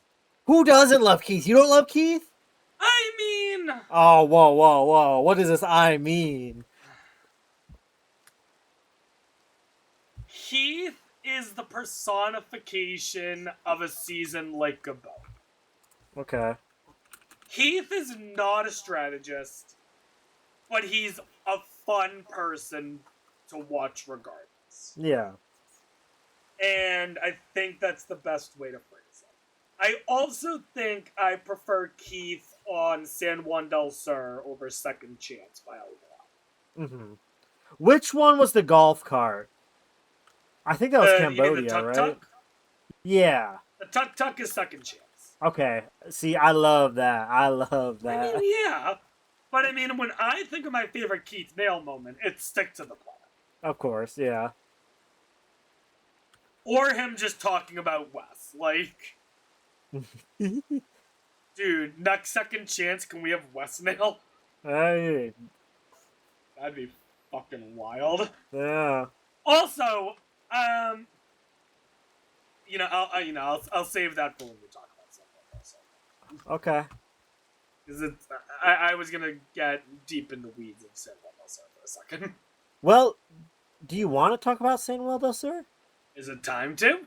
Well, coming in at number 16, we have San Juan del Are you Sur. serious? Yep, number 14 for me, number 17 for Rob. Alright, well then I guess I will just say what I was gonna say. Yeah, no, I was gonna perfect transition. I was like, I had to double check. You have to question how a season like San Juan del Sur gets cast, okay? Because you need one of two things here, okay? Either you need a pair of people where both of them are really fucking good to watch. And a good example of a pair like that, I think, is Josh and Ruth. I think both of them are awesome, okay? Alternatively, you need one person who is so fucking good that you're willing to put their son on the season as well. Because I'm going to be honest, I don't see how the fuck Wes ever is on Survivor. Yeah. If he's not Keith Nail's son. Yeah. There's a couple pairs that I think are like that, but I think that one more than any other. I question how Wes got on Survivor. But, Wes is still fun. I'm not saying I don't like Wes. Wes, if you're out there somehow listening to this and you want to talk on the podcast, you're more than welcome, buddy. Because I'm guessing you don't get to do that a lot. But, I don't know. Oh, actually, I do have one fun anecdote about this season. Alright? Okay. Do you watch The Amazing Race? I haven't really. I know, was it both the twins were on it, right? Yep. Okay. So, when this season aired live, I was actively watching Amazing Race as well. Okay? When I heard that Natalie and Nadia were going to play on Survivor, I thought about skipping the season. Really? Because I fucking hate them on Amazing Race. Really? I need to show you, some of the moments that they have on the race. Yeah. Because I find the two of them together so fucking annoying. Yeah. Well, good thing about the first boot of San Juan del Sur, we get to the first boot, Nadia goes, and I'm like, awesome. One down, one to go. And then I get to see one of the most amazing winners ever in Natalie. Yep. And, it's crazy. This is, I think the only case where I entered the season actively disliking the person. Not as a person, but just as someone on reality TV. Yeah. But I entered not excited to see Natalie, and I left so thrilled with Natalie that by the time of Winners at War, I was pissed that she was the first out. Yeah. Yeah, I Like, was rooting so hard for. I mean, I was a Jeremy fan off rip watching the season. I was like, oh, I like Jeremy, him and Val or whatever, and then he gets taken out. And then we have this perfect revenge story with Natalie that is just like, if I was gonna write like the storyline, like say like I mean, Survivor's not scripted. Say it was scripted, like San Juan del Sur, like that, like whole storyline. That's about as good as you can get right there of like a scripted storyline. Like I don't know, it's great. I've heard people say that if you were gonna choose a season to be Survivor the movie, that Worlds Apart would be a decent one. I don't know if I necessarily agree with that. Yeah. But San Juan del Sur being like the scripted movie, I could see it. Mm-hmm. Let's see here. Where do we begin? I think it's legendary that we have an episode where, of all fucking people, Drew fucking Christie is like, we're gonna throw this challenge to take out this massive threat, Kelly Wentworth. And I'm like, what the fuck? Why is Kelly a massive threat? Drew, you're a fucking idiot. And as soon as Drew is taken out, Kelly is the next person out. And I'm like, Drew, you're a fucking idiot. Kelly's not a threat. And then Kelly comes back for second chance, and maybe Drew was onto something. Yeah, he was a little. Drew was onto something, you know? Just a couple seasons too early, but Bro had the plan. Are fucking. It is wild when you have these fucking random people, these random Survivor players who seemingly are not good, but like they make this prediction that multiple seasons later end up coming true. Mm-hmm.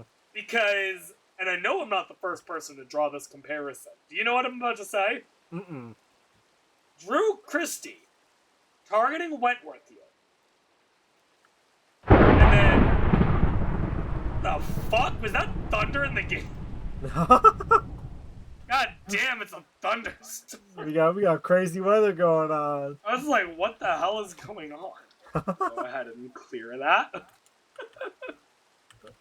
What I was gonna say. God damn, I lost my train of thought.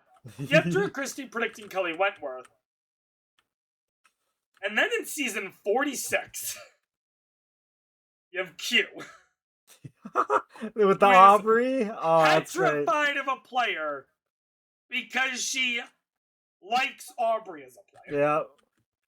Only for Q to lose to Aubrey in the next. Mm-hmm. I mean, maybe Q and Drew were onto something. I don't know. But yeah, I don't remember early on who I was rooting for. I remember by the time of the merge, I was rooting for Josh and Reed. Yeah.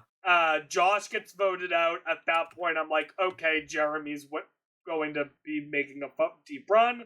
Then Jeremy's taken out, and I'm like, what the fuck is happening? Yeah. I'm like, okay, they're about to make a big move. Oh, never mind, we're sticking to the plan. Bye, Wes. What the fuck is going on? Mm-hmm. Oh, John and Jacqueline are the ones running the show now. John and Jacqueline are gonna... Nope, there goes John. What the fuck is going on? I guess Jacqueline's going... Never mind, Natalie's taking out Baylor. Yeah. Missy's still in the game with a broken leg.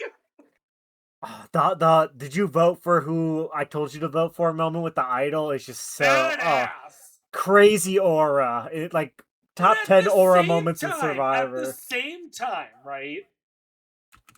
Does it even matter at that point? Yeah.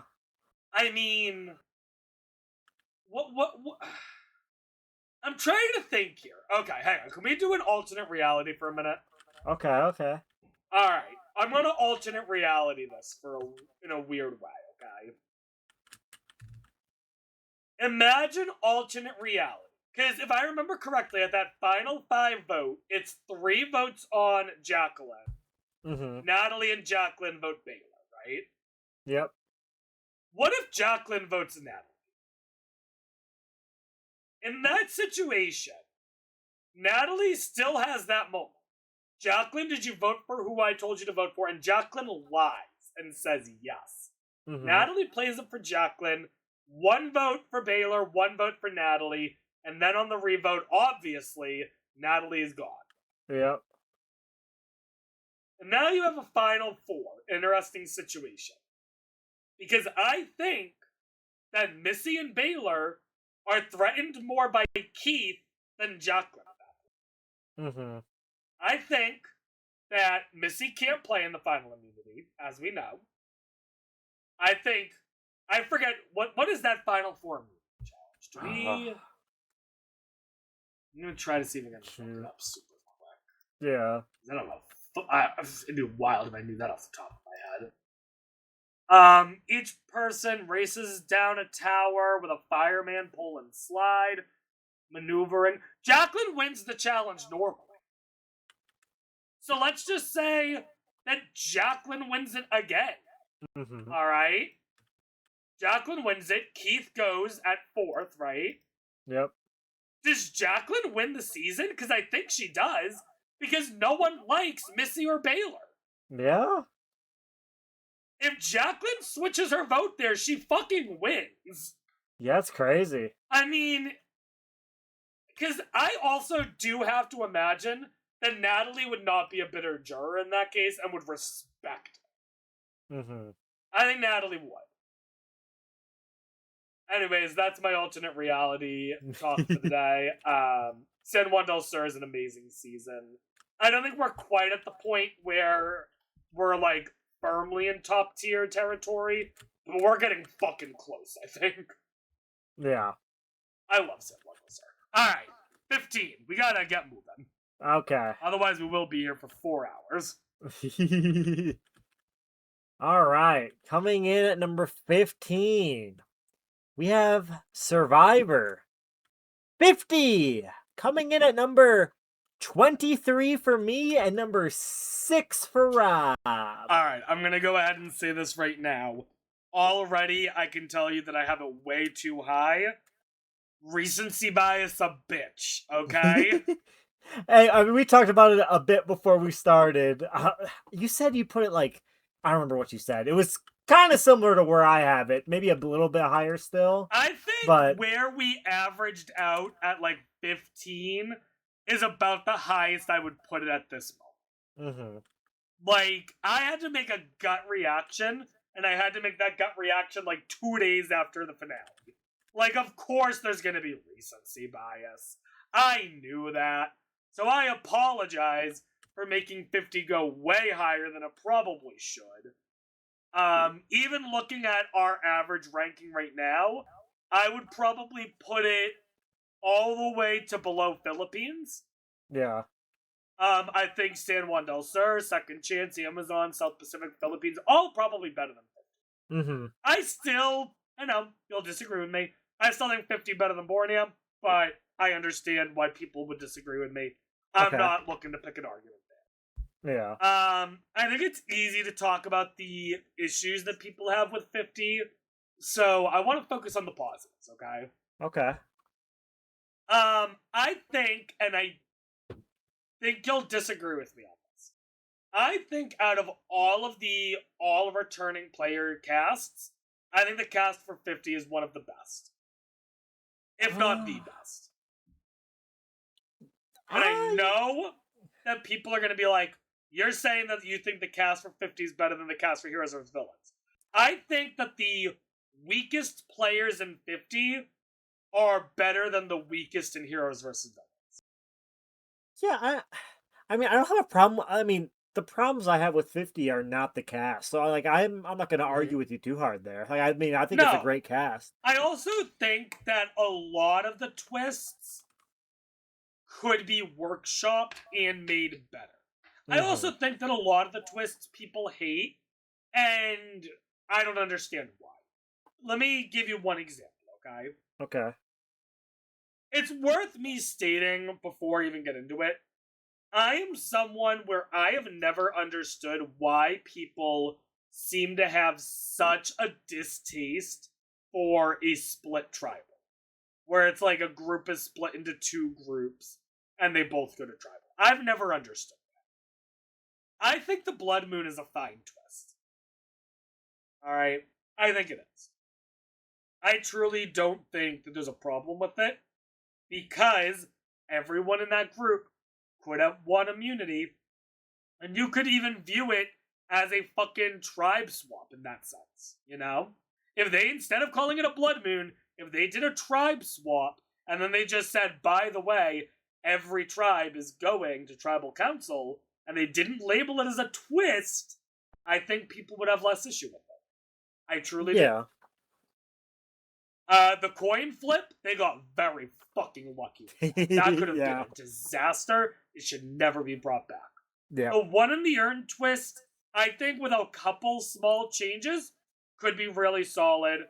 And then the boomerang idol, drop Billie Eilish's name, but keep the idol.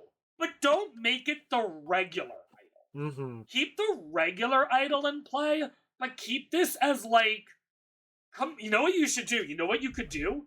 Combine the boomerang idol with a temporary idol. Make it a temporary boomerang idol. Okay. Imagine this. You ready? What if it was something where it's like, you give it to the person, and if they don't play it by a certain point, then it boomerangs back to them. Ooh. And they don't know at what point that happens. Mm-hmm. Like, that could be interesting, maybe. Yeah. That could also, I could see people also taking issue with that. I think people are way too quick to hate on twists. I'm gonna be honest. Seriously, I want you to name the last time that there was a twist in Survivor that the immediate reaction was, we love it. Because as far back as Africa, people were calling bullshit on a tribe swap. Mm-hmm.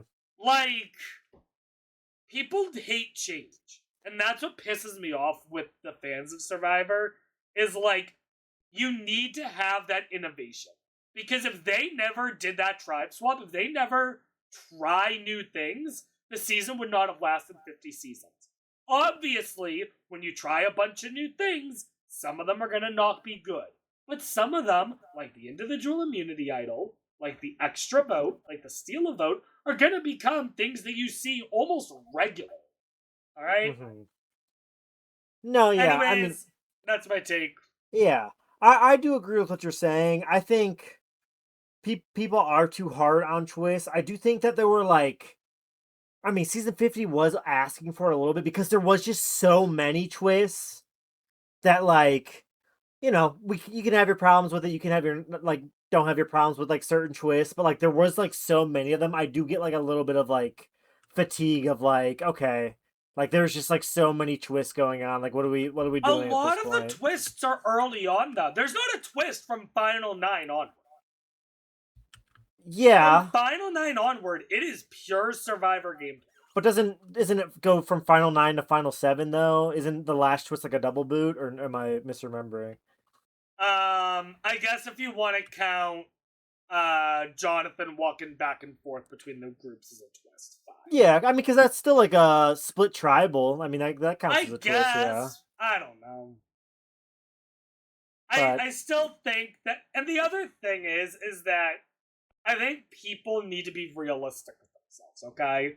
If you're gonna have 24 people on the season, you have to do something in order to make it all fit in 12 episodes. Yes. They're not going to randomly give Survivor 5 more episodes just because Survivor decided to have 4 extra people. Mm-hmm. So, you have to come up with reasons to have multiple double boot episodes. And as many Survivor fans will tell you, the way they used to do double boot episodes, where it was just 2 regular rounds of gameplay squeezed into 1 episode, people fucking hated.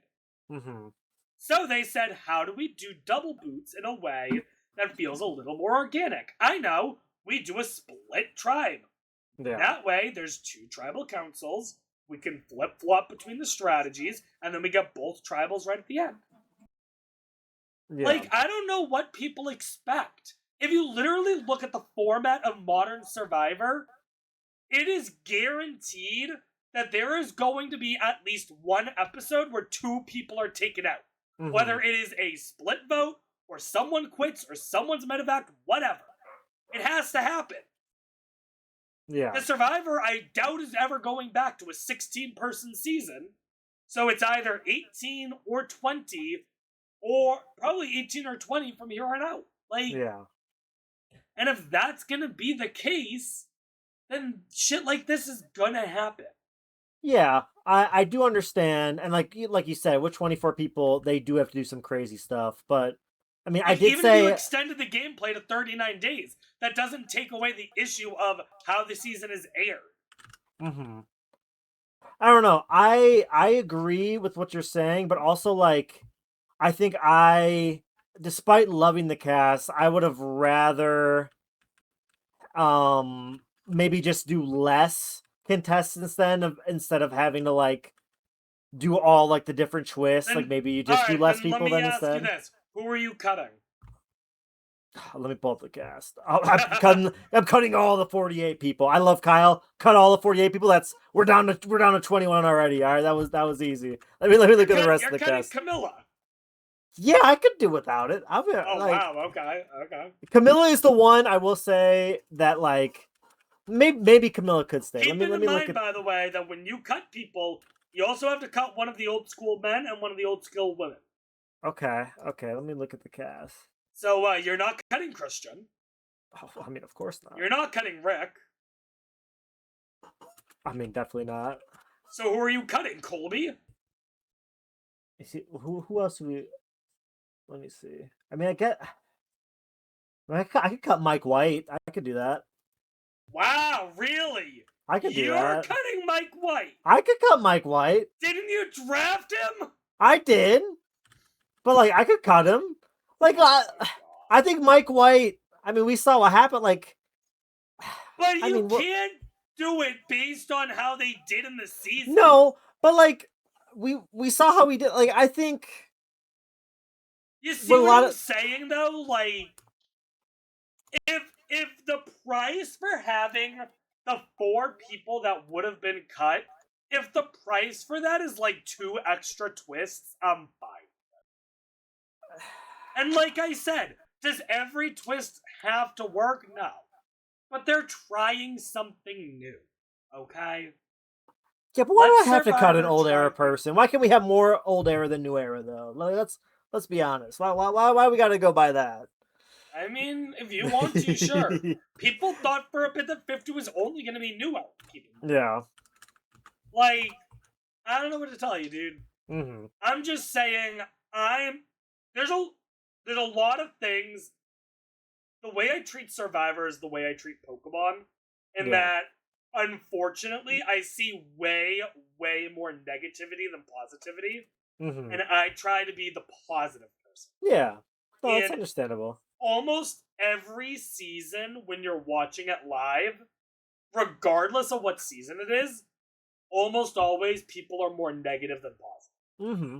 I'm trying to think of the last time that a season I think was well received live on Survivor, and honestly, the last time is probably like David vs. Goliath. Yeah. Even Winners at War, people were complaining then not because of the boot order. And it's like, yeah, the boot order sucks, but like, what can you do? What are you gonna do about that, you know? Yeah. You can't be mad at production about that. Like, the players vote how they gotta vote. I don't think any of them actually made a bad strategic move. Or at least none of the people who were voting did. You know what I mean? Like, Danny definitely made bad strategic moves. But, like, that's why she got voted out. Like, I don't know. My point being, I think Survivor... I want to mention this, just to summarize my feelings on this, okay? A week after the finale, I saw a Reddit post where someone said that Survivor 50 was one of the worst 5 seasons of all time. Okay, that is a little wild. And a lot of people were agreeing with that. That's like... And I guess that's still recency bias, but like... I guess that's recency bias in like the opposite direction of what we usually talk about. And the thing is that keeps happening with Pokemon. That keeps happening with Survivor. I just talked about it not that long ago, where I myself had to acknowledge that Edge of Extinction is a good season. Mm-hmm.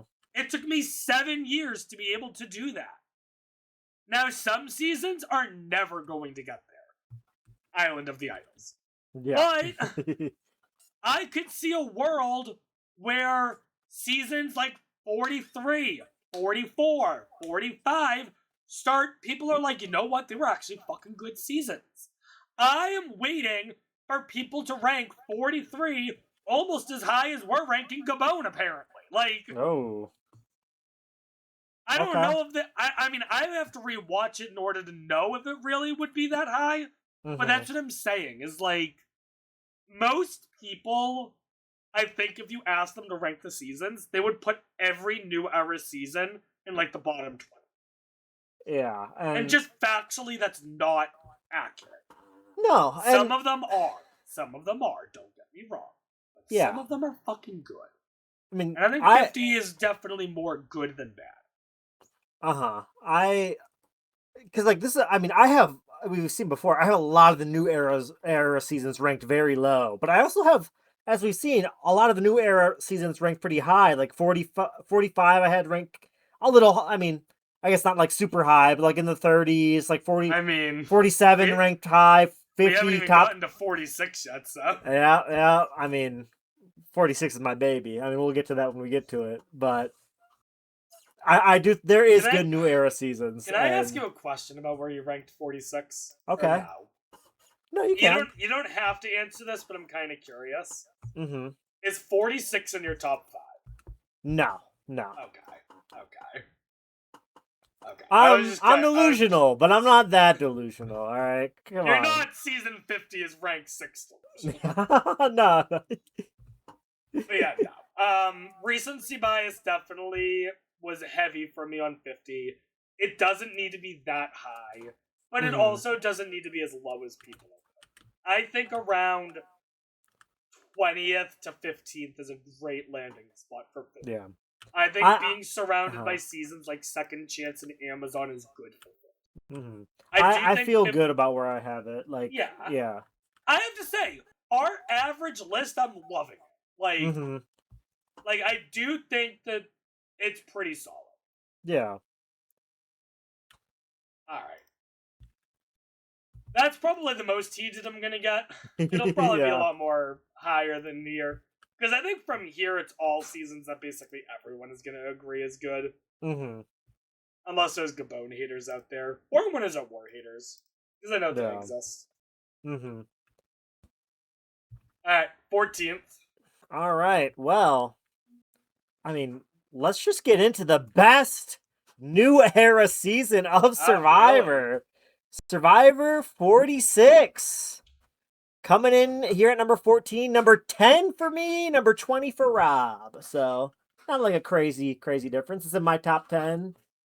In Rob's top 20. I mean, like I said, it's my baby. I love Survivor 46. So, here's the thing for me about 46, okay? I think 46 is a season that is going to go way higher for me on a rewatch than watching it live. Yeah.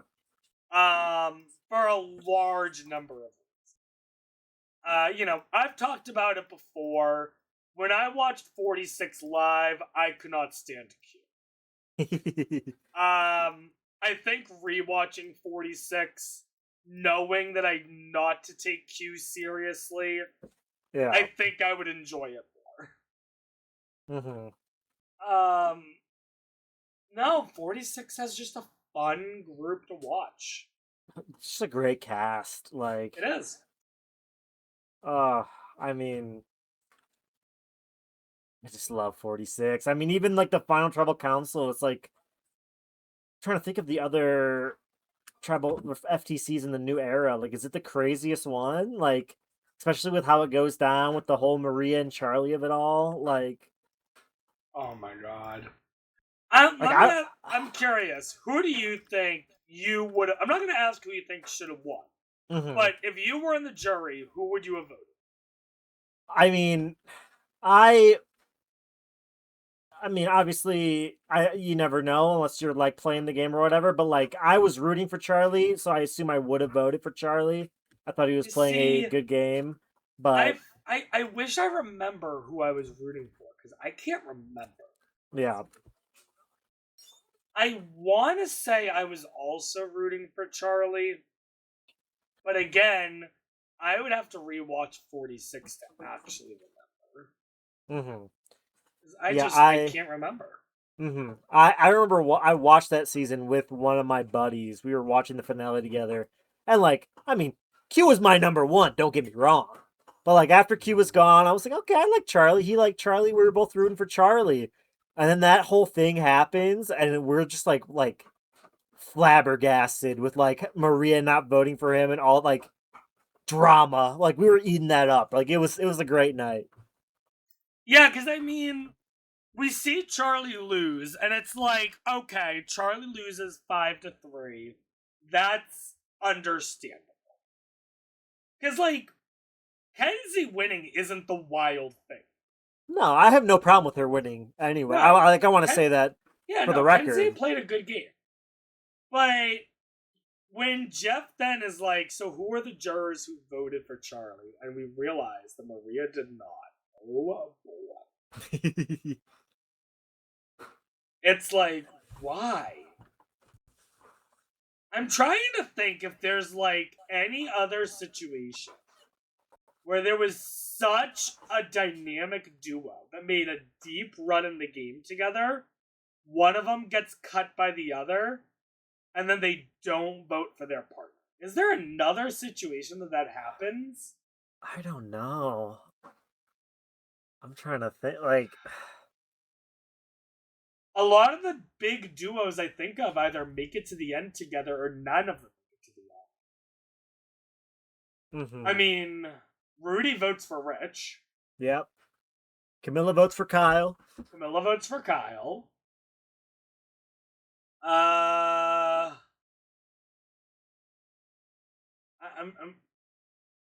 imagine I'm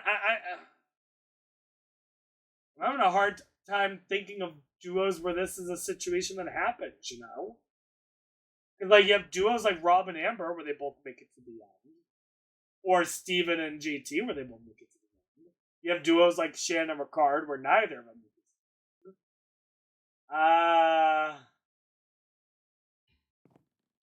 Does Heather vote for Erica in 41? Probably, so. right? Yeah.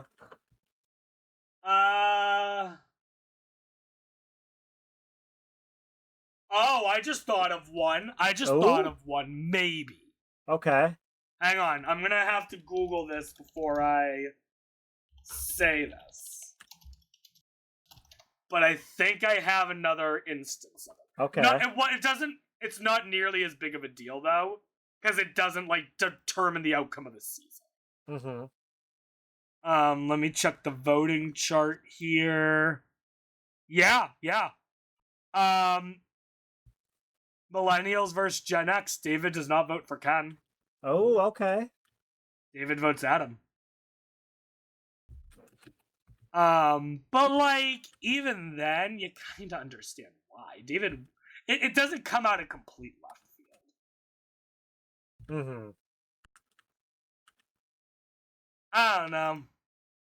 46 is fun. I put it at 20. I could definitely put it higher, especially over 42.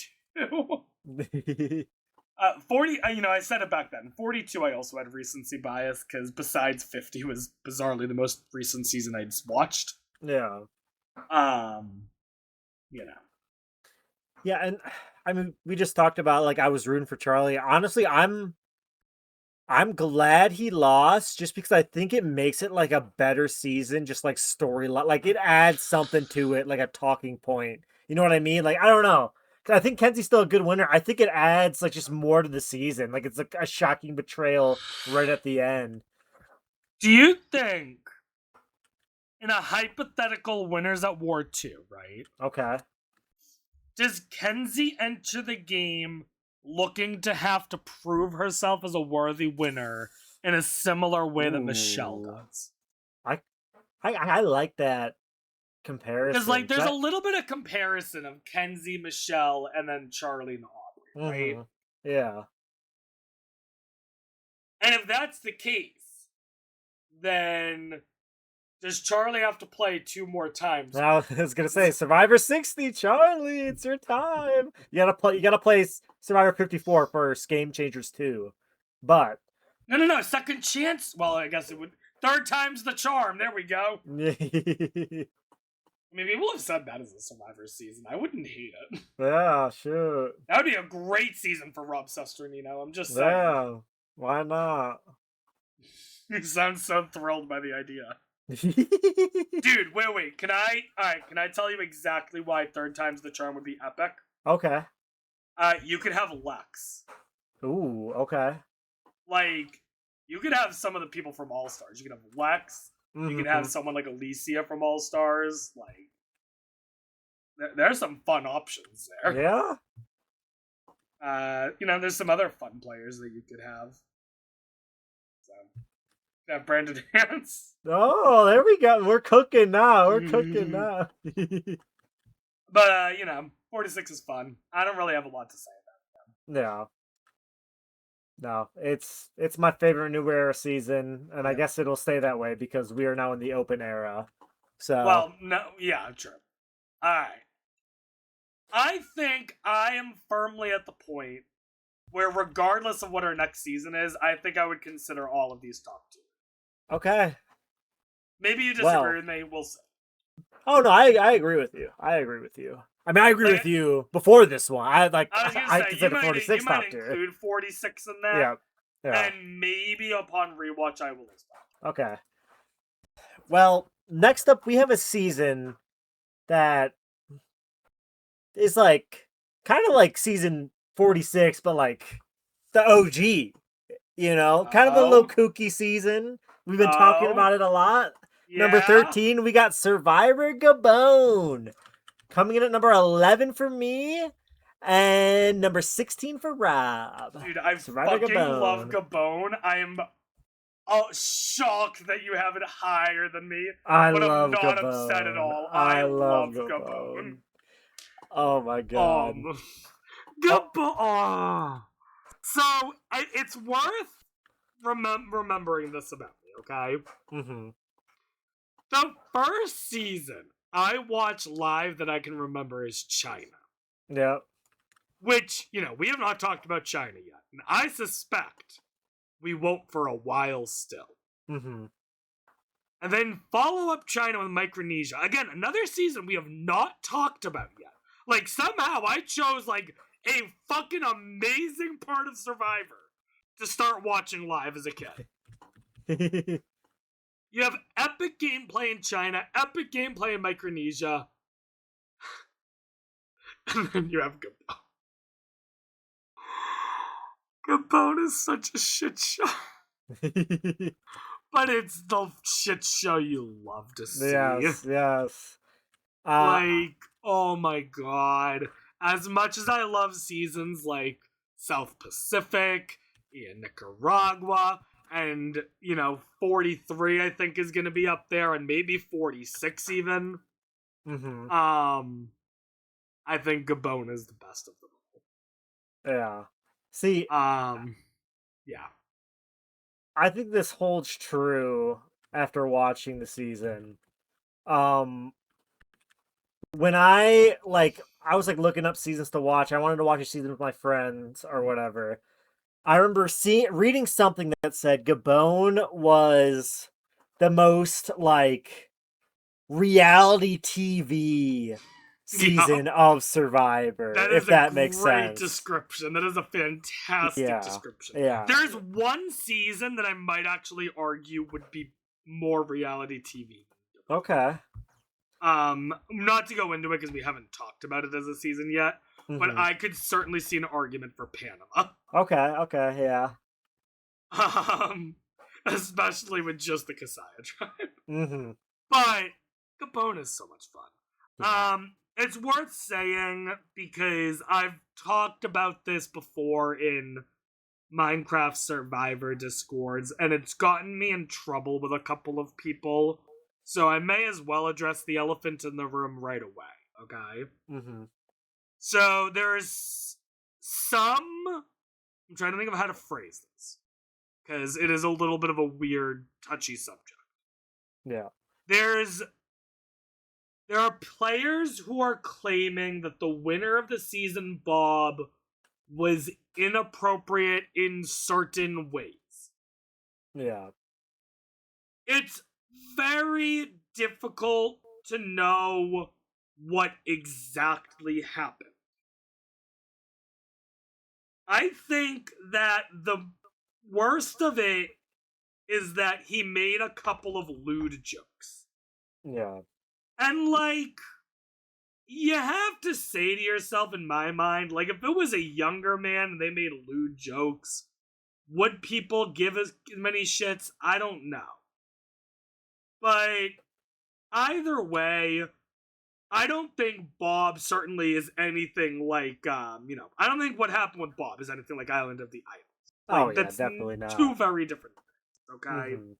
And if you take issue with Bob because of whatever happened, that is fine. Yeah. But I like Bob. Based on what Mm-hmm. I see on the screen, I enjoy watching Bob play Survive. Yeah. I think that he plays a better strategy than a lot of people give him credit for, insofar as he dare I say it, Bob might be the one who perfected the shield strategy. Mm. I mean, people talked about an Onion Alliance on that season, where it's like you have your 5, and then your inner 4, and your inner 3, and your inner 2, right? Yep.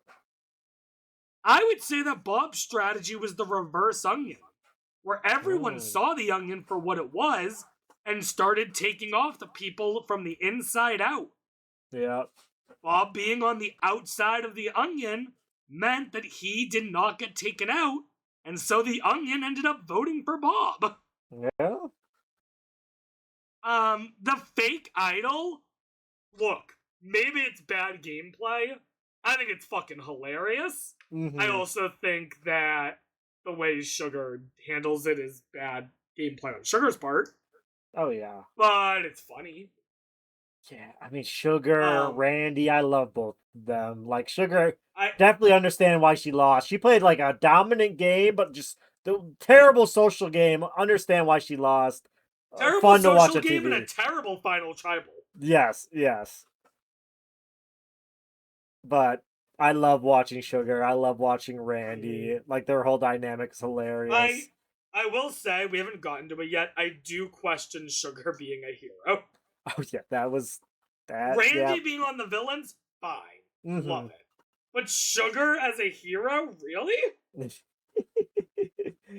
Yeah. I mean, I guess her whole philosophy was, oh, I want the good people to win. So therefore, at the final 4, she gives Bob the chance to go to fire making. Sure. But, like, that doesn't make Sugar a good person necessarily. No. She fucks over No. so many people, flipping people off, laughing at people. I'd say she's more villain than hero. No, for sure. By the way, we talked about Randy, we talked about Sugar. Can we talk about Corinne? Oh, God, what a good cast this season has. What a good cast. I will say, going along the lines of, this is something that is very unacceptable by today's standards, but I still think is kind of funny. Yeah. Corinne's comment at the final tribal council about Sugar. Yeah. Like, kind of fucked up, Mm-hmm. but, like, it is a little funny. Mm-hmm. And I'm not gonna pretend it. Yeah. If that was done today, I think the reaction would be insane. Oh, yeah. But, the time period get a time period a little. And Corinne acknowledges that she's a bitch. Like, she's not pretending to be someone she isn't. So, Sugar Shack is amazing. Yeah. Fucking I don't even know if you're gonna remember what I'm talking about. Do you remember the challenge where they have to drop the giant ball down the hill? What happens in the challenge? If you say what like So the players at the bottom have shields to block these balls, but they're oh yes, blindfolded. yes. I do So remember they this challenge. throw the ball down, and Randy yells to the other tribe's person to move, and Yep. they listen, letting the ball go in. Which is a brilliant move on Randy's part. Uh-huh.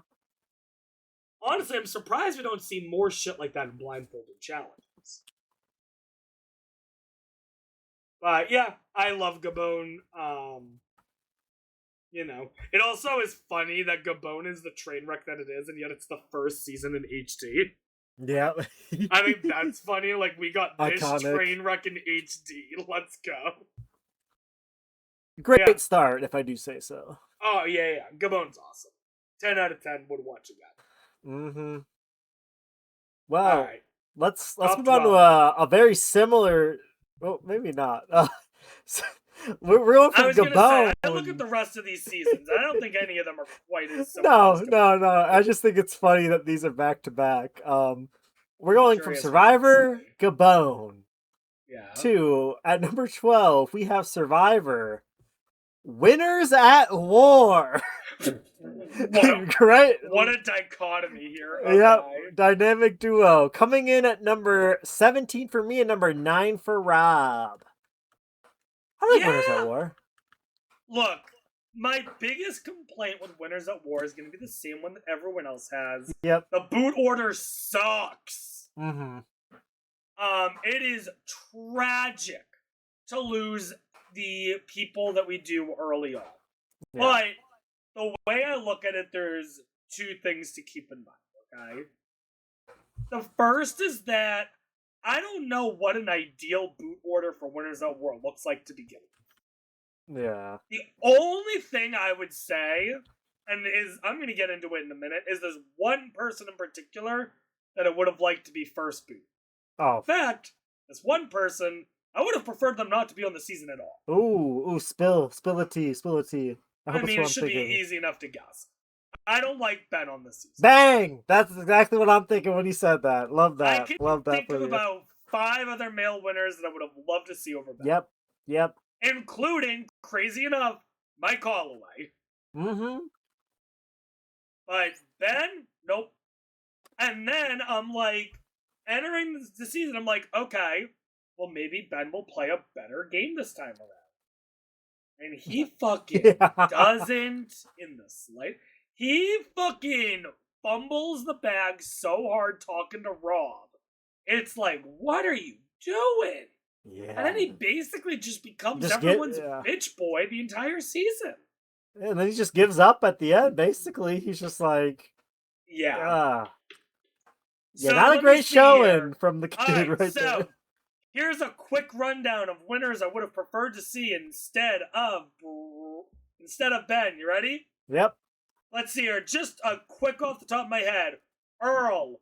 Todd. Agree. Mike Holloway. Agree. I know it wouldn't have made any sense, but Tommy. Agree. Yeah, I get why they didn't, but yes. You know what? I know this is an unpopular opinion. Fuck it, I'm gonna say it anyway because I believe it's true. Brian Heideck. I think it would have been interesting to see how people react to him nowadays. No. Chris Doherty. I mean, I'm trying to think of what winners I actually would have preferred Ben over.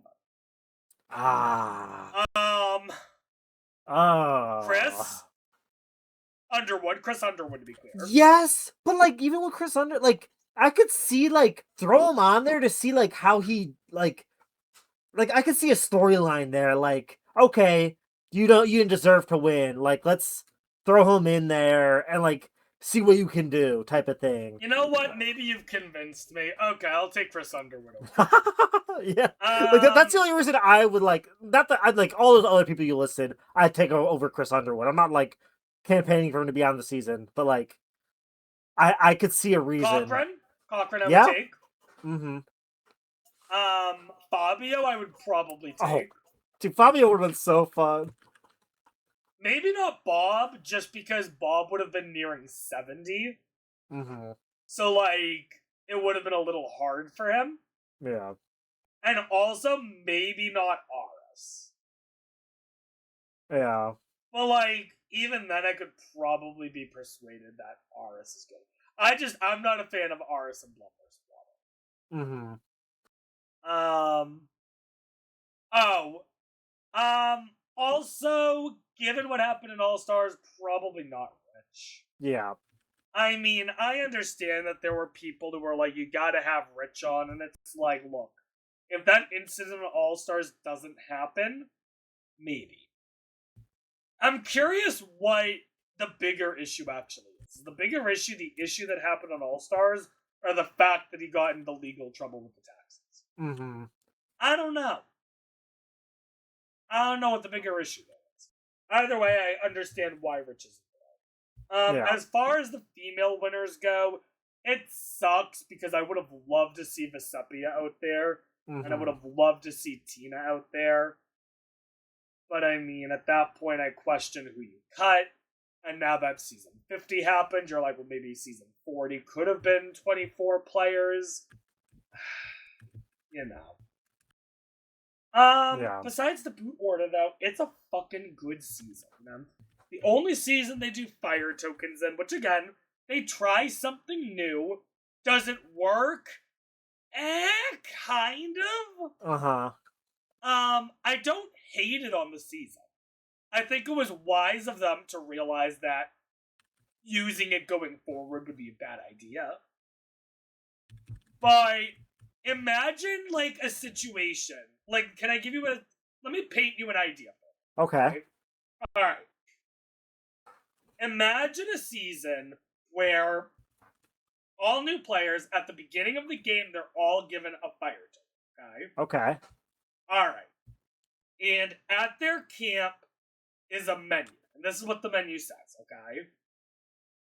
For one fire token, you can get a big jar of peanut butter. Ooh. Okay. For 2 fire tokens, you can get an extra vote advantage. Ooh. For 3 fire tokens, you can get a steal a vote. Mm-hmm. For 4, you can get an idol. Okay. Now, here's the thing, okay? When you get voted out, you give your fire token to someone who's still in the game, and that's it. You're out of the game. Yep. What happens? Do people immediately start colluding to try to get advantages? Yeah. Or does someone else happen, you know? Mm-hmm. I think there's unexplored potential for the fire token. I think you can make it easily work without the edge twist. And if you do it the way I'm suggesting, then there's only a total of, let's say, 18 fire tokens in circulation at a time. Yep. Now, in theory, does that mean that the season is going to get advantage heavy near the end? Absolutely, yes, it does. But there's ways you could prevent that from happening. For example, you can make the argument that any advantage purchased has to be used at the next tribal council. Ooh, yeah. Because now it's a little riskier. Because I have my 4 fire tokens, and I can get an idol and make myself save in the next tribal. But if I don't think I need it, then I'm going to tribal with 4 fire tokens in my pocket. And if I realize that tribal something's wrong, I don't have an idol to save me. Mm-hmm. And instead I now gift my 4 fire tokens to someone else. I think there's potential for an interesting concept. No, yeah, I think it could be like I agree. I think there is something there that could have been cool that they could have done with it. What else is there to say? Winners of War, I think, is a masterclass in strategy. I think almost every single player plays at a extremely high caliber of gameplay. Mm-hmm. The only players that I was very disappointed in their gameplay, really, I think there's like 3. We already mentioned Ben. Yep. I was disappointed in Danny because I really wanted Danny to do well. Mm-hmm. And honestly, I was disappointed in Nick. Yeah. I think Nick could have done better. I think Nick's edit was also really bad. But he could. I mean, he does get like 7th, but like,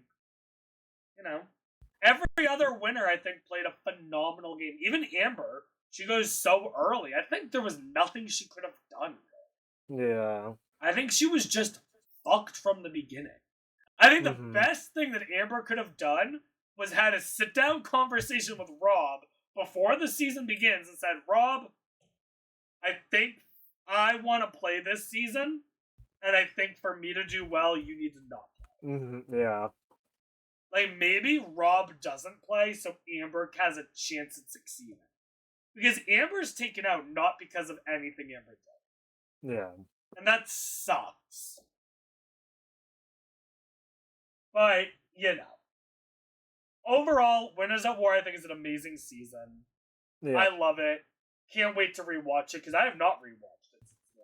So I started a rewatch of it and then stopped a couple episodes in. Just because I got busy, not because I wasn't enjoying it. Mm-hmm. But yeah, Winners at War is a fun season. I don't think they'll ever do another Winners at War, but maybe I'll be wrong in Survivor 100. Ooh, Winners at War 2? Fabio? He's a grandpa now? Fabio's 67 years old. God damn it, I said the number by accident. What the fuck? I can edit it out. Alright. Hey, what is the season not in the top 10? Ooh. Well, the season not in the top 10 is Survivor. I have a guess. Ooh, do you want to guess? I'd love for you to guess. I'm probably wrong. Actually, yeah, no, I'm not confident in my guessing. Okay. Well, at number 11, we have Survivor. Blood versus Water. That's not what I was going to say, okay. Coming in at number 7 for Rob and number 18 for me. Rob, I love your placement. I have no qualms with it. I could put this high. I used to have Blood versus Water so much higher, and I think I did. I don't think it got lower because I saw it in the season. I think I just started to like other seasons more, I guess. But I love Blood versus Water. I was gonna say, I think you're sleeping on Blood vs. Water. No. Blood vs. Water is fucking epic, dude. No. I used to have it in in my top 10, so it could go back up easily for me. I love the Blood versus Water love because I had such a good time watching that season, especially as somebody who's a big fan of Tyson going into it. I had a great time. Yeah, I'm trying to remember out of the 10 returning players what my thoughts were. Hang on, let me pull up the cast really quickly. That'll make it easier for me to go. Off the top of my head, I'll start off with the ones that I was not happy to see, because there were a few. Yep. Was not a fan of Colton on One World. Still was not a fan of Colton here. Yeah. Was shocked at Candace being here. Mm-hmm. Was a little surprised.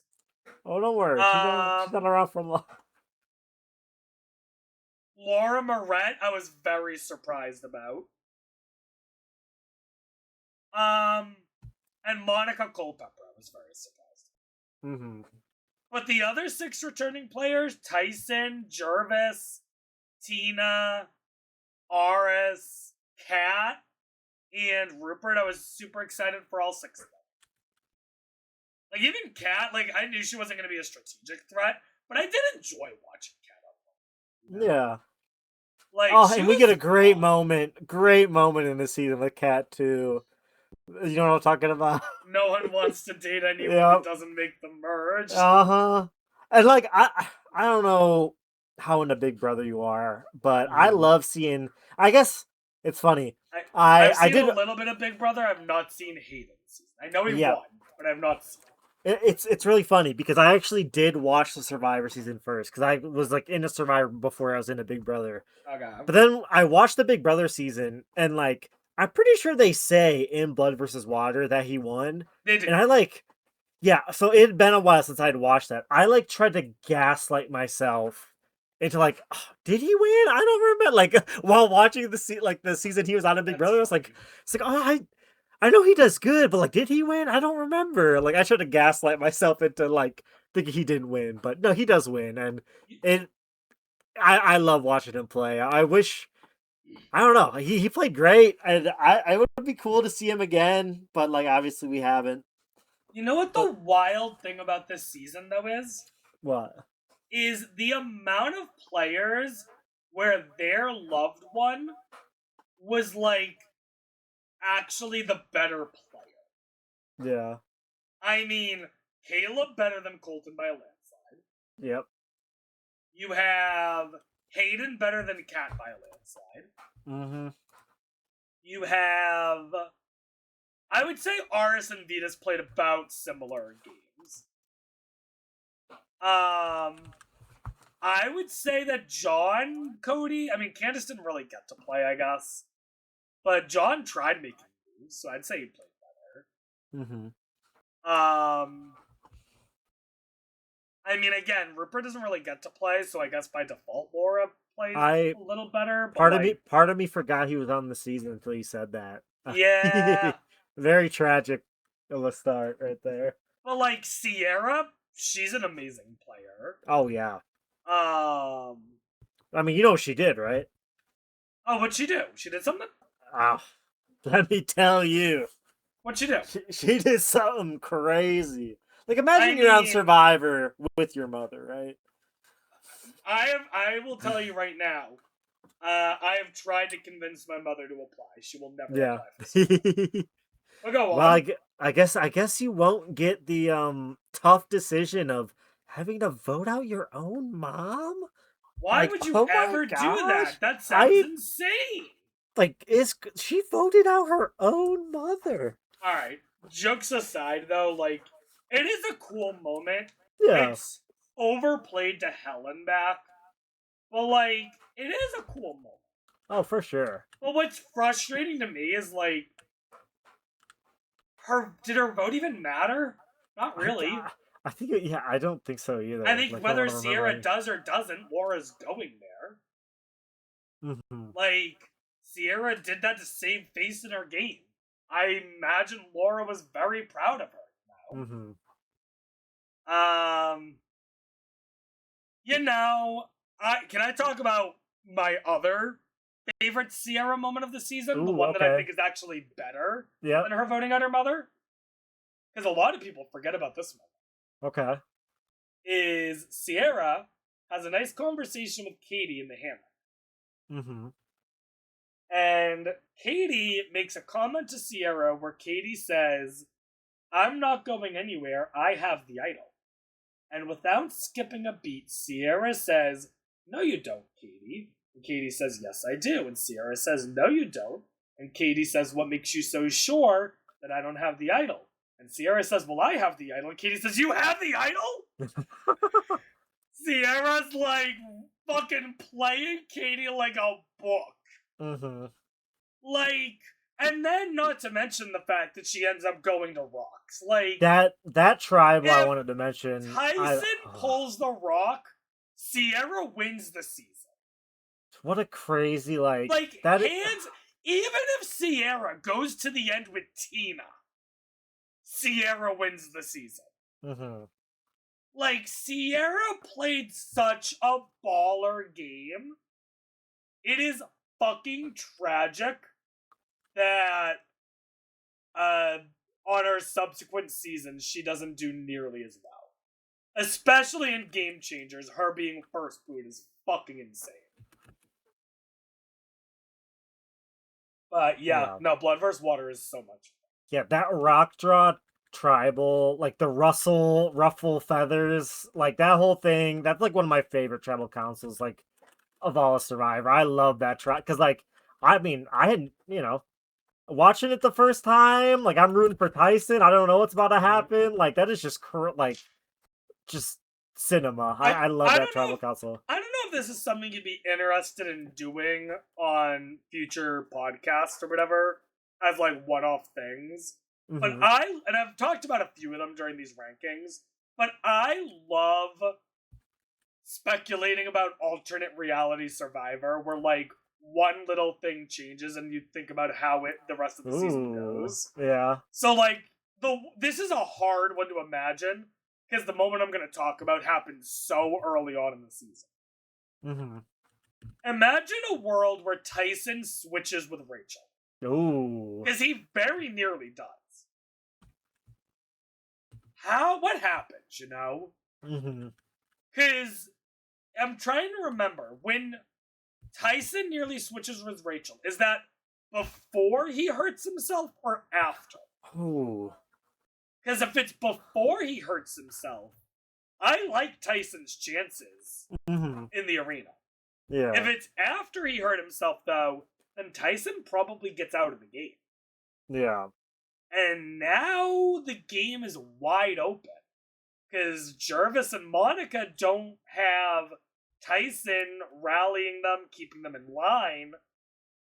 I think in that kind of a situation, my alternate reality is that Aris and Venus end up taking control hard. Or Hayden does. Ooh. Yeah. Or maybe even Sierra. Maybe Sierra just does. I don't know. It's one of those things where it's an interesting scenario to think about. Mm-hmm. I mean, But yeah. yeah. Like, Like it's so hard to think about that right off the cuff. oh And yeah. not go into it too much detail. But like, yeah, Blood vs. Water is a fun scene. I mean, we have both talked about our problems with Redemption Island as a twist. This is This- the best instance of it by Easily. Do I still think it should end after the first time they do it? Yes. Even with like the cool, like, oh my god, family members. I still think it should Or- end, but Or if you want to keep it going, have it end at Final 7. yeah. Because, like, Mhm. I'll be honest, Final 7 vote is one of my favorite votes of ever in Survivor. So if we do a Final 7 vote and then bring someing back in and get another Final 7 Two vote, final sevens. I'm not gonna be too upset. I'm gonna be Yeah. It'd be really funny though if, and this never happens in any of the Redemption Island things, but imagine a situation where like you vote someone off at Final 7, then they immediately re-enter the game, and then you just vote them out again at Final 7. Yeah. Like it'd almost be like, well, that was a waste of time, but it'd be funny. Yeah. I mean, the closest I guess we get to that is like Matt Elrod being sent packing immediately in fucking Mhm. Redemption Island. But... Yeah. All right. Wow. Top 10. I am loving Woo. this top 10. Yeah. I mean, you don't know the Very, order, but you see very- the seasons. Very little I would change about this top 10. I'm going to be honest. Yeah. I mean, I'm looking at my own top 10, and like 7 out of my top 10 are still in. And the ones that are not in my top 10, I have ranked 11, 13, and 14. So Mhm. I'm not complaining. Yeah. Alright. Alrighty. Number 10. So, coming in at number 10, we have Survivor Micronesia, fans versus favorites. Coming in at number 6 for me, number 14 for Rob. It's worth saying, I used to have this season as high as my top 3. Okay. Like, I fucking love... All 10 of these seasons, I fucking love. And the... being able to differentiate them is so fucking difficult. Yeah. For me, Micronesia, I put at 14th because ultimately, the Fans Tribe fucking sucks. Oh, yeah. Like, with the exception of Eric, I don't think I give a shit about any of the fans. Mm-hmm. Well, what's her And, name? like, Natalie Bolton was kind of cool. Kind of, but like... kind of Alexis too. Yeah. Well, like, that's really it. I mean, the favorites carry Micronesia hard. What was there's a challenge with I think it was the fans tried. Like that one dude just gets dragged around. You know what I'm talking about? Yeah. It's like a game of cat and mouse where they're tied together. And Chet says, I hit my head back there. And his partner's like, I don't care. And Chet's like, I know. Yeah. I mean, I do kind of feel bad for Chet, but you know. No, the fans tribe just sucks. Oh yeah. All right. 100%. And the pre-merge of Micronesia also kind of sucks. Losing fair play the way we do immediately kind of sucks. I mean, I like how the season goes, don't get me wrong. But, like, I'm trying to explain why I put it at 14. Because I would argue that, like, from my tier list, I would say Micronesia is, like, the bottom of the top tier seasons for me. And, like, the reason is because half the cast I kind of hate. Yeah. It's the other half that carry it so hard. Sari is phenomenal. Parvati is phenomenal. We don't get a lot of Yao Man, but I love Yao Man every time I get him. Eliza is phenomenal. It's a stick. It's a stick. Fair play for a short bit is fun. Amanda's fun. No problem with Amanda. No problems with James. Got her and Ozzy, a little romance. Amy, maybe I could have done without. Maybe I could have done without Amy. But I mean... Oh, sorry. I forgot one other fan. I said Eric was the only fan I give a shit about. Sorry. Jason also is chill. Yeah. Especially because of It's a Fucking Stick. But yeah, what is there to say about Micronesia?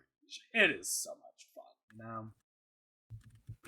I mean, yeah. I focused on the negatives because it's the only way I can explain why I have it ranked as low as 14. Yeah, I understand for sure. I think I agree with all of your negatives.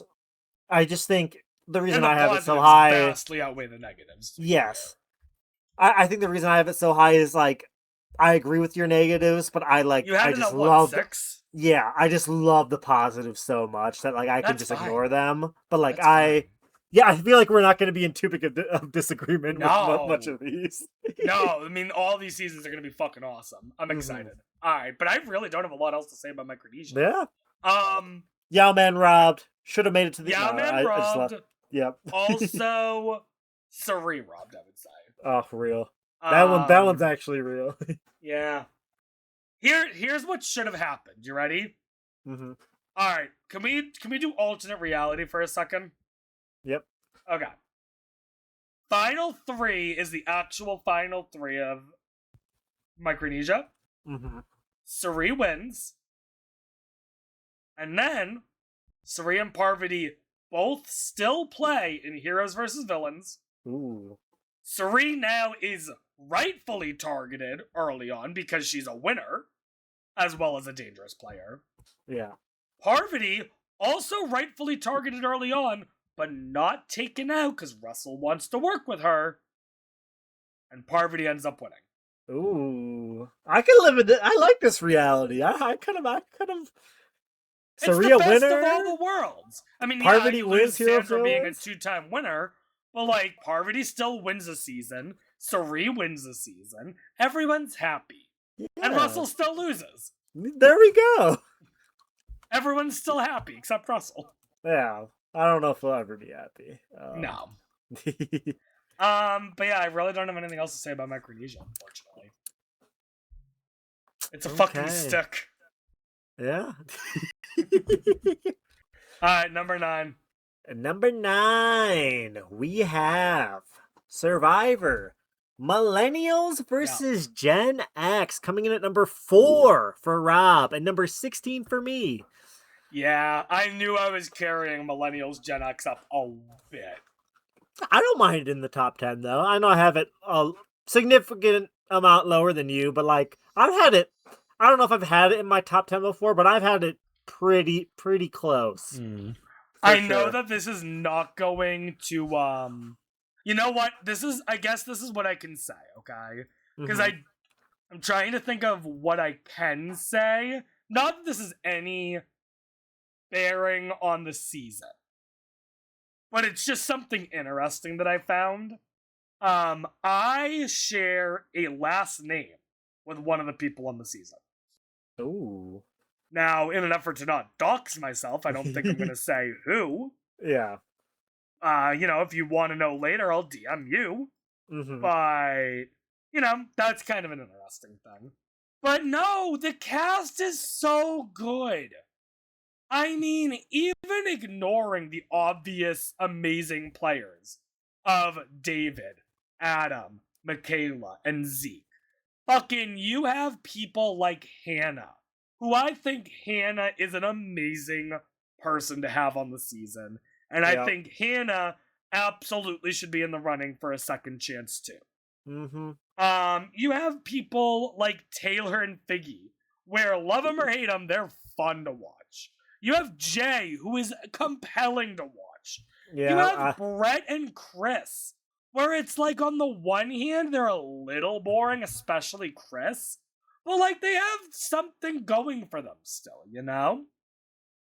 You have Mari, who gets taken out so early, and it's tragic.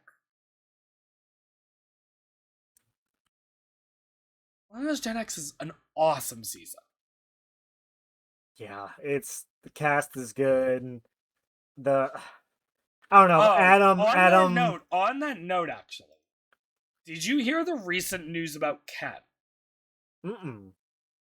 Okay, so gonna get a little dark for a second. Oh God. Um, a couple weeks ago, Ken put out a video where he let people know that he's been diagnosed with cancer. Oh. And he explained the reason he made the video, and that's actually even worse, okay? Uh-oh. And that's Yeah. why I want to talk about it. He had actually been having symptoms of this cancer for over a year before he went to a doctor to get diagnosed.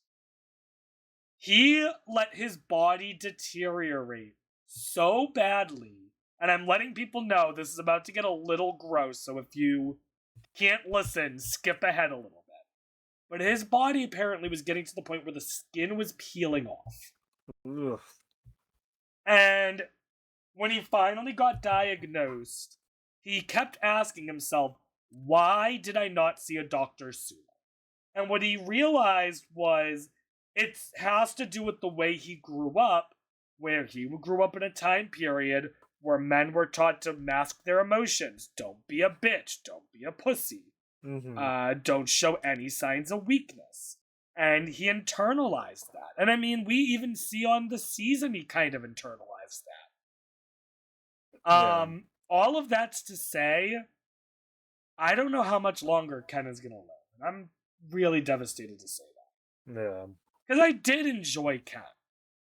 I think he was a rough player, but he was a fun part of the season still. And it's tragic to see something this serious happening to someone.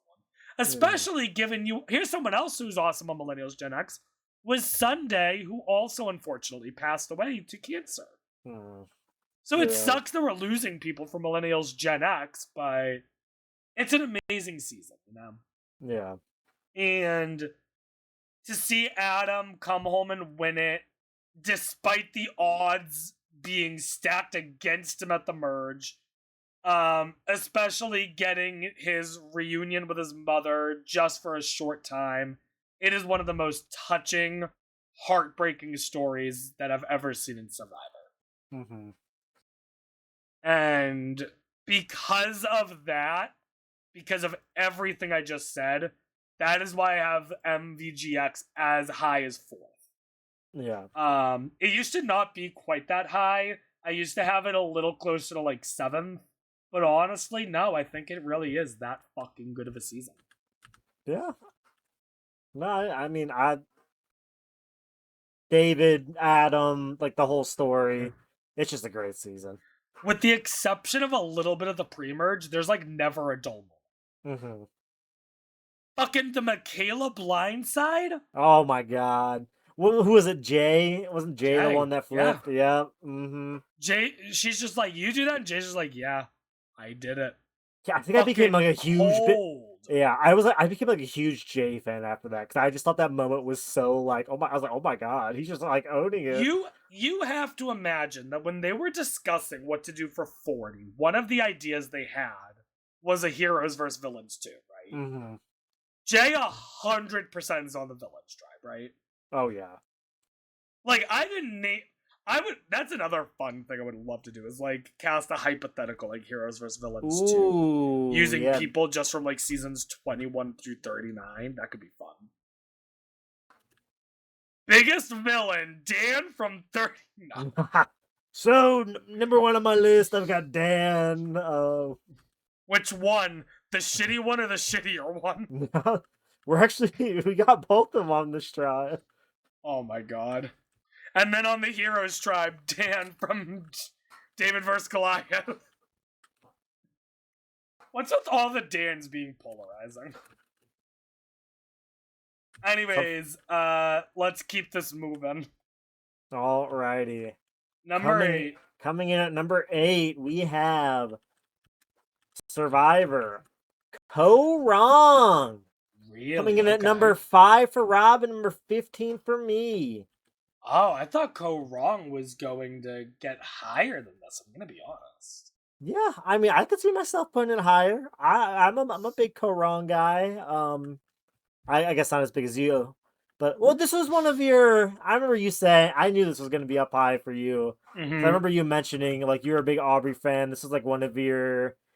I don't know if you said like you're nostalgic for the season, but like one of the seasons like you very much enjoyed watching. I enjoyed Wrong so fucking much. Yeah. Watching Aubrey, you know, I do love Aubrey, but honestly, the one that I really want to talk about is Sydney. Mm-hmm. Sydney was phenomenal on the season. Absolutely phenomenal. It is fucking tragic that we have not had Sydney back in any capacity. In fact, there's a lot of people on Wrong that I think I'm shocked have not come back. The other one I'm shocked that has not come back is Jason. Mm-hmm. Jason is a villain. There is no denying that. Does he go a little far? Sure he does. But you know what? If we can get 3 fucking seasons of Russell, I don't see why we couldn't have Jason in the mix for 50.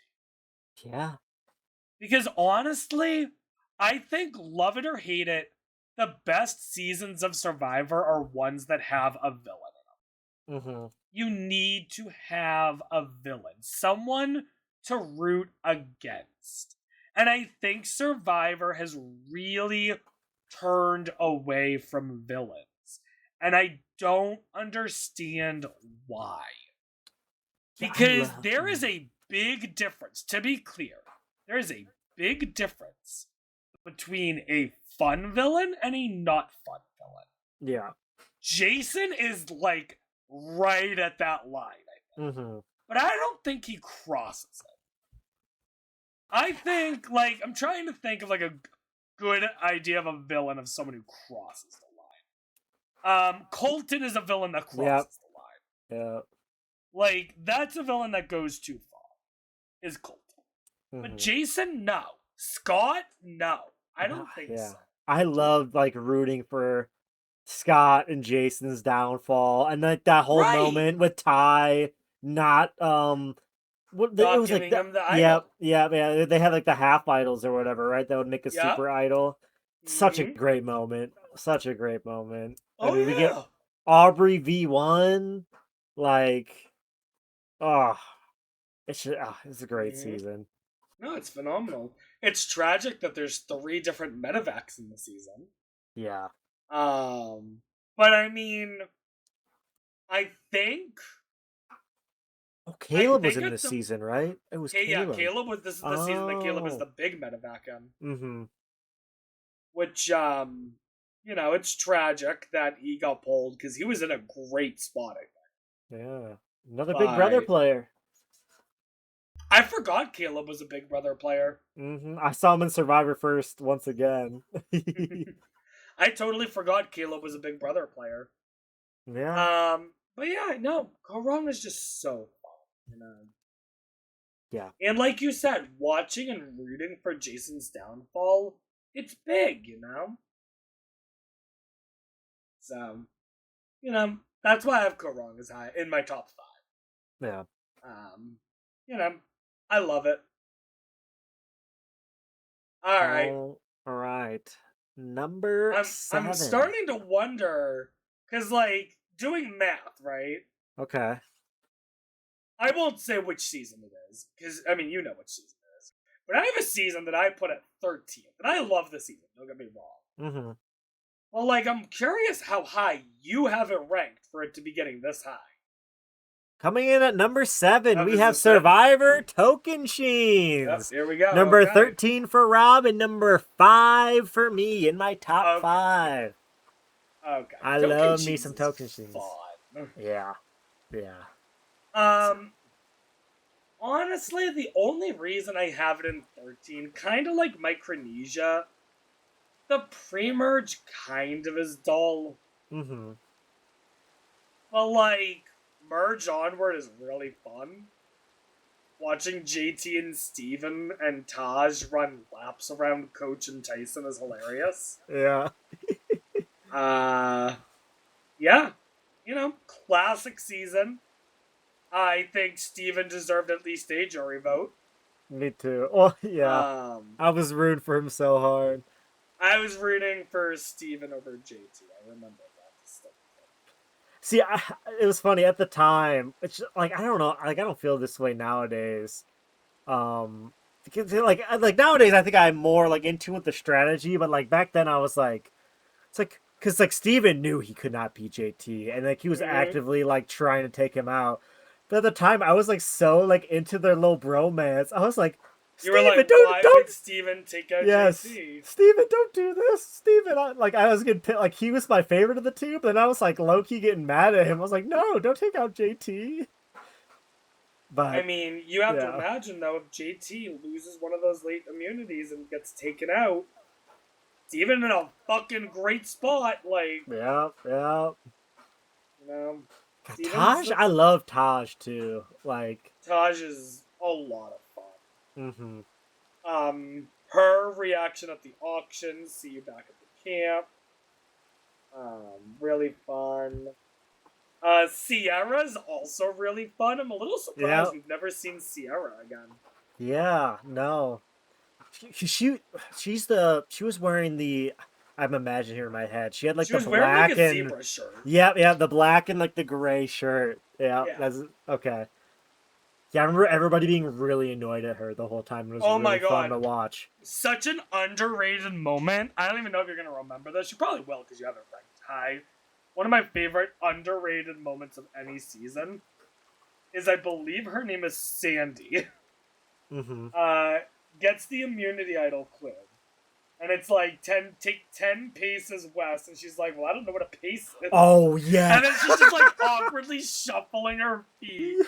And it's just like, no, Sandy, bless your heart. Oh, yeah, that was, I do remember that. That, honestly, this is a weird comparison to make. But Sandy being like, I don't know what a pace is, almost gave me similar vibes to Teresa in Africa being like, it was me. Yeah.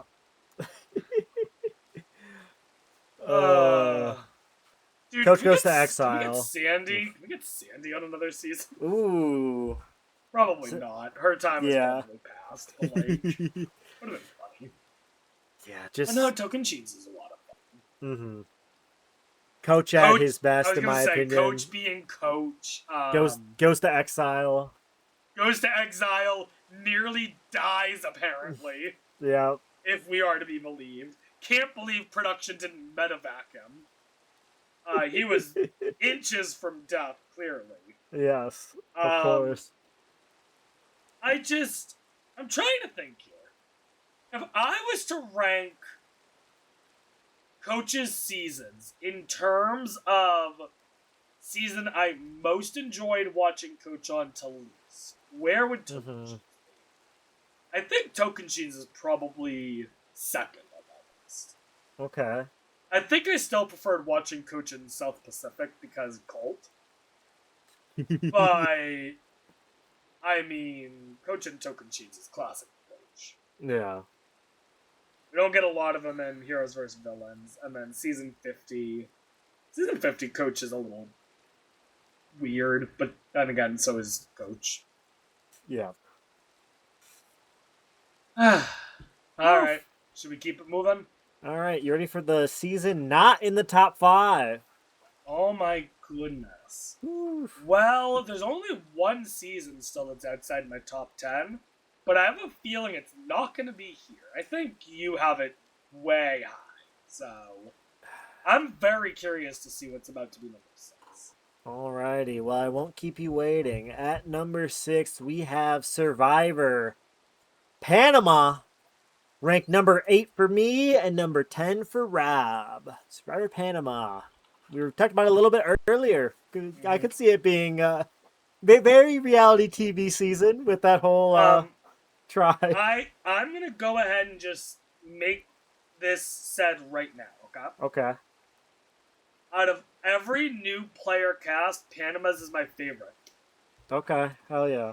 Because there are just so many fun people on Panama. I mean, I'm pulling up the cast list. You ready? Yep. Alright. You have Aris winning, which is awesome. You have Danielle, who is fun to watch. Terry, who his fucking immunity run is incredible. Yep. Sari 1.0 is hilarious, is awesome. You have Shane, who's fucking insane. Courtney, who might be even more insane. Bruce, who, is just the most zen person out there, and it just doesn't make any sense. Mm-hmm. Then you start getting to, some of the slackers. But, that top 7 is fucking insane, right? Yeah, yeah. I mean, sure, from there on out, even then, though, even looking at some of the earlier boots, Tina and Melinda as the 2 first boots are fun. Mm-hmm. By the way, as someone who is, approaching the age of, as someone who is now 28 years old, seeing Melinda on the older woman's tribe at the age of 32. What the fuck, Survivor? Yeah, that's crazy. What the fuck? I would like to think of myself as, a not old person. Of course not. Actually, this is wild. So hang on, I need to point this out. Are you ready for this? Yeah. Bobby is on the young men's tribe. Guess how old he is? How old? 32. Same as Melinda. Yeah. That's Meanwhile, funny. you have Shane, who's 34 and one of the old men. Hey, 32. At least Millennials Gen X, there was a 10-year gap in between the tribes. What the fuck are we doing here, Yeah. But no, besides Tina and Melinda, Dan going Was that the early astronaut was fun. dude? Yeah, Wasn't Dan he? the astronaut. I was Which, rooting for by him the so way, hard for some We reason. were talking about all the noteworthy Dans of Survivor. Dan Barry might be the top echelon of Dans, Hey. which is wild. No, it's just such a fun season. Yeah. I could go on and on about fun moments. You have Shane's Blackberry, Shane yelling at Courtney about how he's gonna kill her in her shitty apartment, only for Courtney's response to not be concerned about him threatening to kill her. But about the Her shitty concern apartment. is that my apartment isn't shitty. Yeah. To which Shane blows up and says, "How the fuck would I know it was an adjective?" Sari, having to be a nurse out there, having to look at Shane's genitals.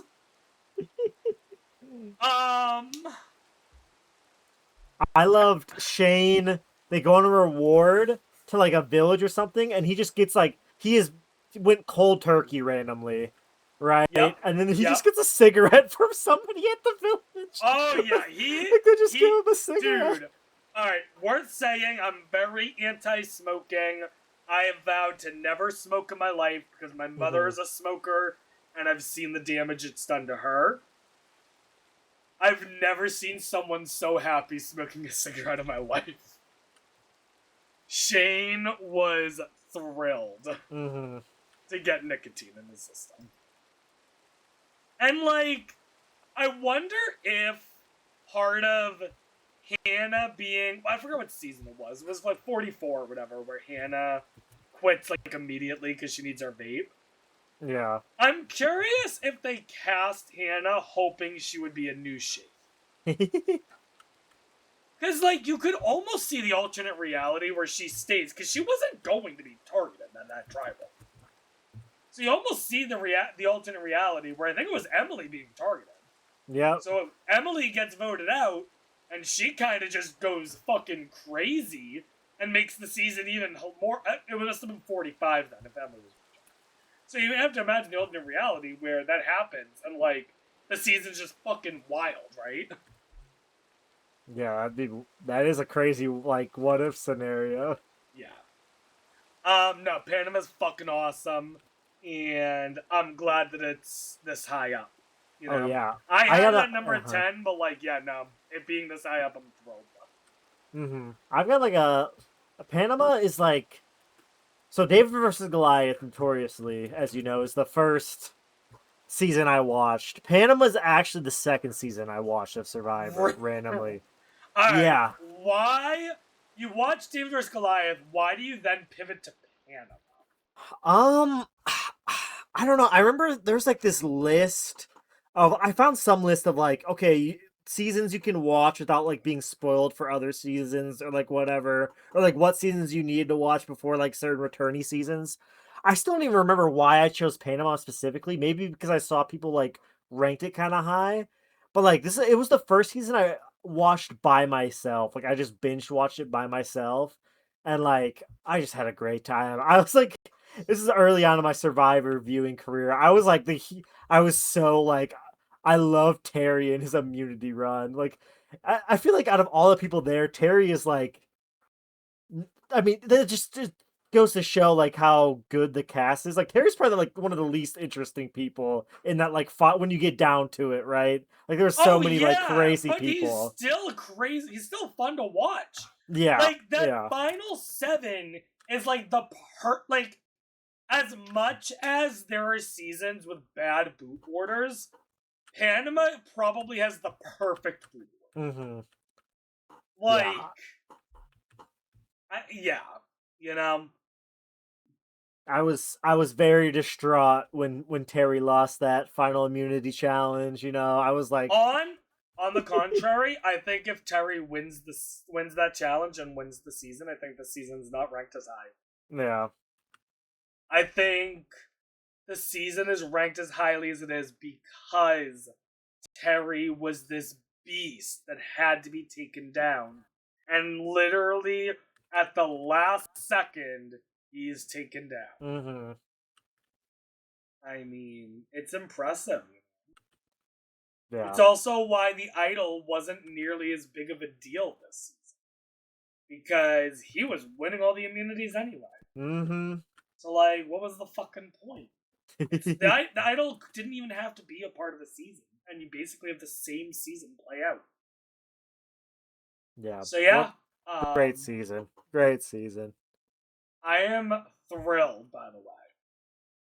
I am thrilled that my top 3, and I believe your top 3, are all still in play. And I'm curious if we have the exact same top 3, just maybe in different ways. Ooh, okay.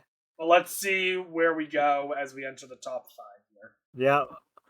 Alrighty. Well, the top 5 is a big deal. You know, we've come a long way from Island of the Idols way back when, at number 50. Oh, yeah, we have. So, coming in at number Drop 5. the 0, keep the 5. Well, at number 5, we have the final returning players season. We have Survivor Heroes versus Villains. Ranked number 2 for me and number 11 for Rob. Ooh, so we don't have the same. Okay. Yep. I mean, I should have figured that because I know how low I have Heroes vs. Villains. Mm-hmm. It's Heroes vs. Villains, just like Micronesia is a season. I have previously had it as high as 2. I think I've previously had it as high as 1. Yeah. I think for me, the more that time has gone on, the more I've realized that there's problems with Heroes vs. Villains that people refuse to acknowledge. Okay. I mean, I hate to break it to you, but you ready for this one? Okay.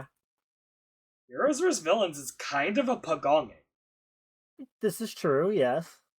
I mean... Do you remember where I had Borneo at, though? You know, I'm okay with that sometimes. That's fine, but what I'm saying is, like, people put Heroes vs. Villains on this pedestal, acting like it's a perfect season, and it's not. I would go so far as to say a perfect season does not exist, but if it does, it's not Heroes vs. Villains. Okay. Now, the casting for Heroes vs. Villains is almost perfect. Like I said, I think the main exception I would probably have is Sugar. Mm-hmm. Maybe Candace. Yeah. That's really Candace about on the though. Heroes tribe is kind of wild. That's really about it, though. I mean, the casting otherwise is pretty good. You know, given Russell and the way he played in Samoa, love him or hate him, it makes perfect sense for him to be here on Heroes vs. Villains. I think having maybe Coach and Tyson as 2 male villains might be a bit much. Mm-hmm. Is it? Alright, I'm trying to think here. Is there a world where we cut out Tyson? Because if you have to cut Coach or Tyson, you're probably cutting Tyson here. Yeah. Is there a world where you cut Tyson, you argue that Rob Sesternino is a villain? Ooh. Yeah, I mean... I mean, shoot. I mean, if you're gonna replace Tyson with somebody, I feel like that's a good replacement. I mean, it's definitely up there. But yeah, Heroes vs. Villains is an amazing fucking season. I love Heroes vs. Villains. But it has its problems. And that's why I don't have it in my top 10 anymore. That's why I personally ranked Winners at War and 50 over Heroes vs. Villains. You'd still put 50 over Heroes versus Villains? No, I probably wouldn't but I probably would still put Winners at War over it. Okay. Because I think Winners at War at least is more interesting overall. I probably wouldn't put 50 over Heroes vs. Villains or Winners at War at this point. Hell, I might not even put it over Second Chance. Yeah. But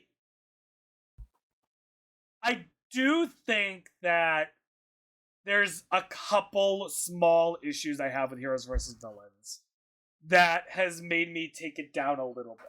I don't see it going any lower than where I have it personally at 11.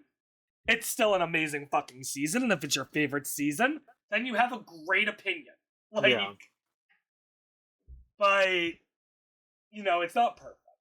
And a lot of people seem to act like it is. Mm-hmm. The Tyson vote out is fucking phenomenal. The double idol play by Parvati is incredible. JT making one of the biggest blunders in Survivor history will forever be legendary. Yeah. Russell being confident that Sandra is not getting a single vote, only for Sandra to win, is funny as shit. Mm-hmm. The Heroes fumbling it hard at the merge, despite Sandra trying to help them. I mean, yeah, there's so much to love here. Yeah. The opening challenge, you have who is Stephanie? it? Stephani's shoulder gets popped out. Stephani's shoulder yeah. gets dislocated. Sugar gets naked. Like things are all over the place. Yeah. And then Sugar and Stephanie are among the first boots. Yeah. Yeah, wild season. Absolutely wild season. Yeah, I mean, if like the Avengers was a season to me, like this would just be it. Like just like all like amazing cast, like To all the me, moments you and just that's the said. thing, is like, to me, if the Avengers were a season, it would be Winners at War. I guess, but then I think I, there's arguments for and against. So, yeah. like, either way, no shade either way. Mhm. Like, both seasons are fucking amazing in their own way. Yeah. So. Oh Oh, boy, your I dog really know. loves Winners at War, huh? Yeah, I guess he's not a big heroes villains guy. Loves winners at war. Disagrees with me. Oh, is that how you're taking it? I thought he was agreeing with you. Oh wait. Oh, I don't know. He usually barks just to annoy me. So like. Okay. All Well, if right, let's go on to number 4, and number 4. hopefully he doesn't have strong opinions about this number, but I guess we'll see. Ooh. I'm curious because Heroes vs Villains you said was in your top 3. Yes. I'm willing to guess that I'll be amazed if I get to keep my top 3 as the top 3. So let's see what happens here. Okay. Well, for the record, this season. So you know how I said I watched Panama as my second season. Yep. This was the 3rd season I ever watched. Fun fact, just a little fun fact. Okay. Eh, Okay. I'm thinking that I might keep my top 3 then. Okay. Also fun fact, doesn't really add anything. So I finished watching Panama on the 27th of June, 2022. I finished watching this season Why do you know that? because I have a whole thing. All right, and I finished watching this season 2 days later. So that just shows how crazy I was binge watching Why the these fuck seasons. do you know the exact date you were watching the seasons? What the hell? I have them all, Rob. I have them all.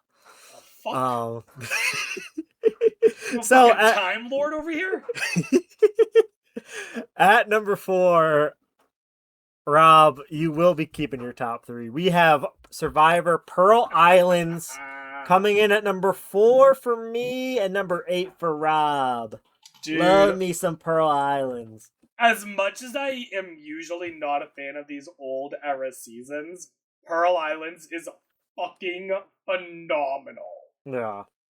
I mean, it truly is. Like, there are worlds where I have Pearl Islands in my top 3 easily. Mm-hmm. Like I said, from basically, in my opinion, from like, I would say Blood vs. Water onward, you could really shift things up and down a single spot or a couple spots. And like, it just depends on the day the mood I'm in on that day, Yeah. Pearl Islands is so much fun. You have Sandra, you have classic Fairplay, you have the original Rupert, Mm-hmm. you have the Outcast twist, which 99% of the time tanks a season, and then 1% of the time brings back Lil for the funniest shit ever. I saw an alternate reality that someone proposed. Can I bring this up to you? You ready?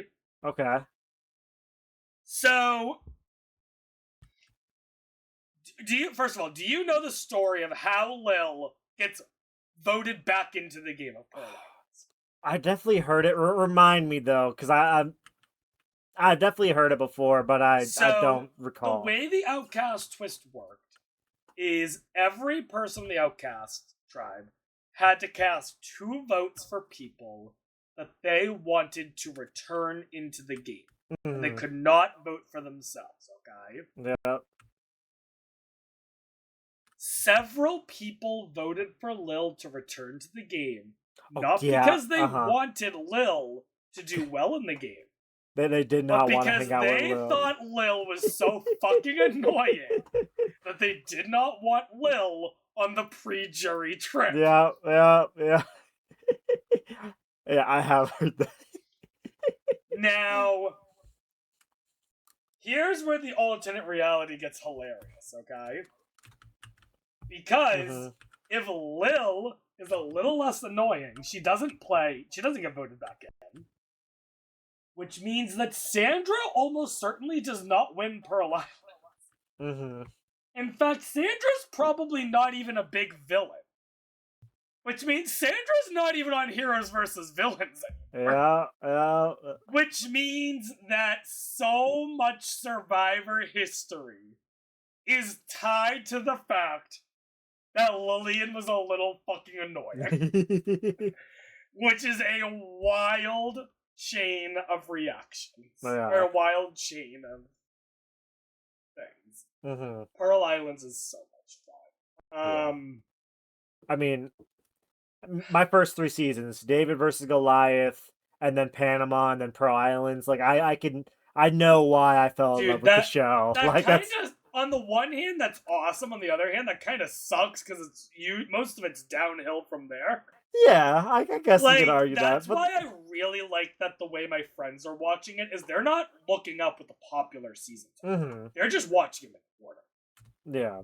And I think that's the better way to do it if you really want to experience Survivor. Mm-hmm. Because if you watch them chronologically, it's actually a really good blend of good with the bad, you know? Whereas if you watch all of the best seasons right off the bat, by the time you want to watch, like, I don't know, seasons like Ghost Island, or Karamoan, or Vanuatu, or Palau even, like... Whoa. Don't be trash talking Vanuatu to me. I'm not trash talking them. I had a great time watching that. But are you going to say that it's on the same tier as Pearl Islands? Well, no, but... Alright, fine. By the time you get to Worlds Apart... Okay, there we go. By the time you get to Thailand, which you still haven't. Watched. No. I watched Nicaragua. I have not watched Thailand still. You want to watch Thailand together? You itching to watch it? I'll watch it with you. We're about to become a Thailand rewatch podcast. Oh my god, no. I don't think there's enough to talk about for a rewatch. Yeah. But yeah, Pearl Islands is awesome. I'm thrilled that I get to keep my top 3. Clearly, we have at least 2 of the 3 top 3.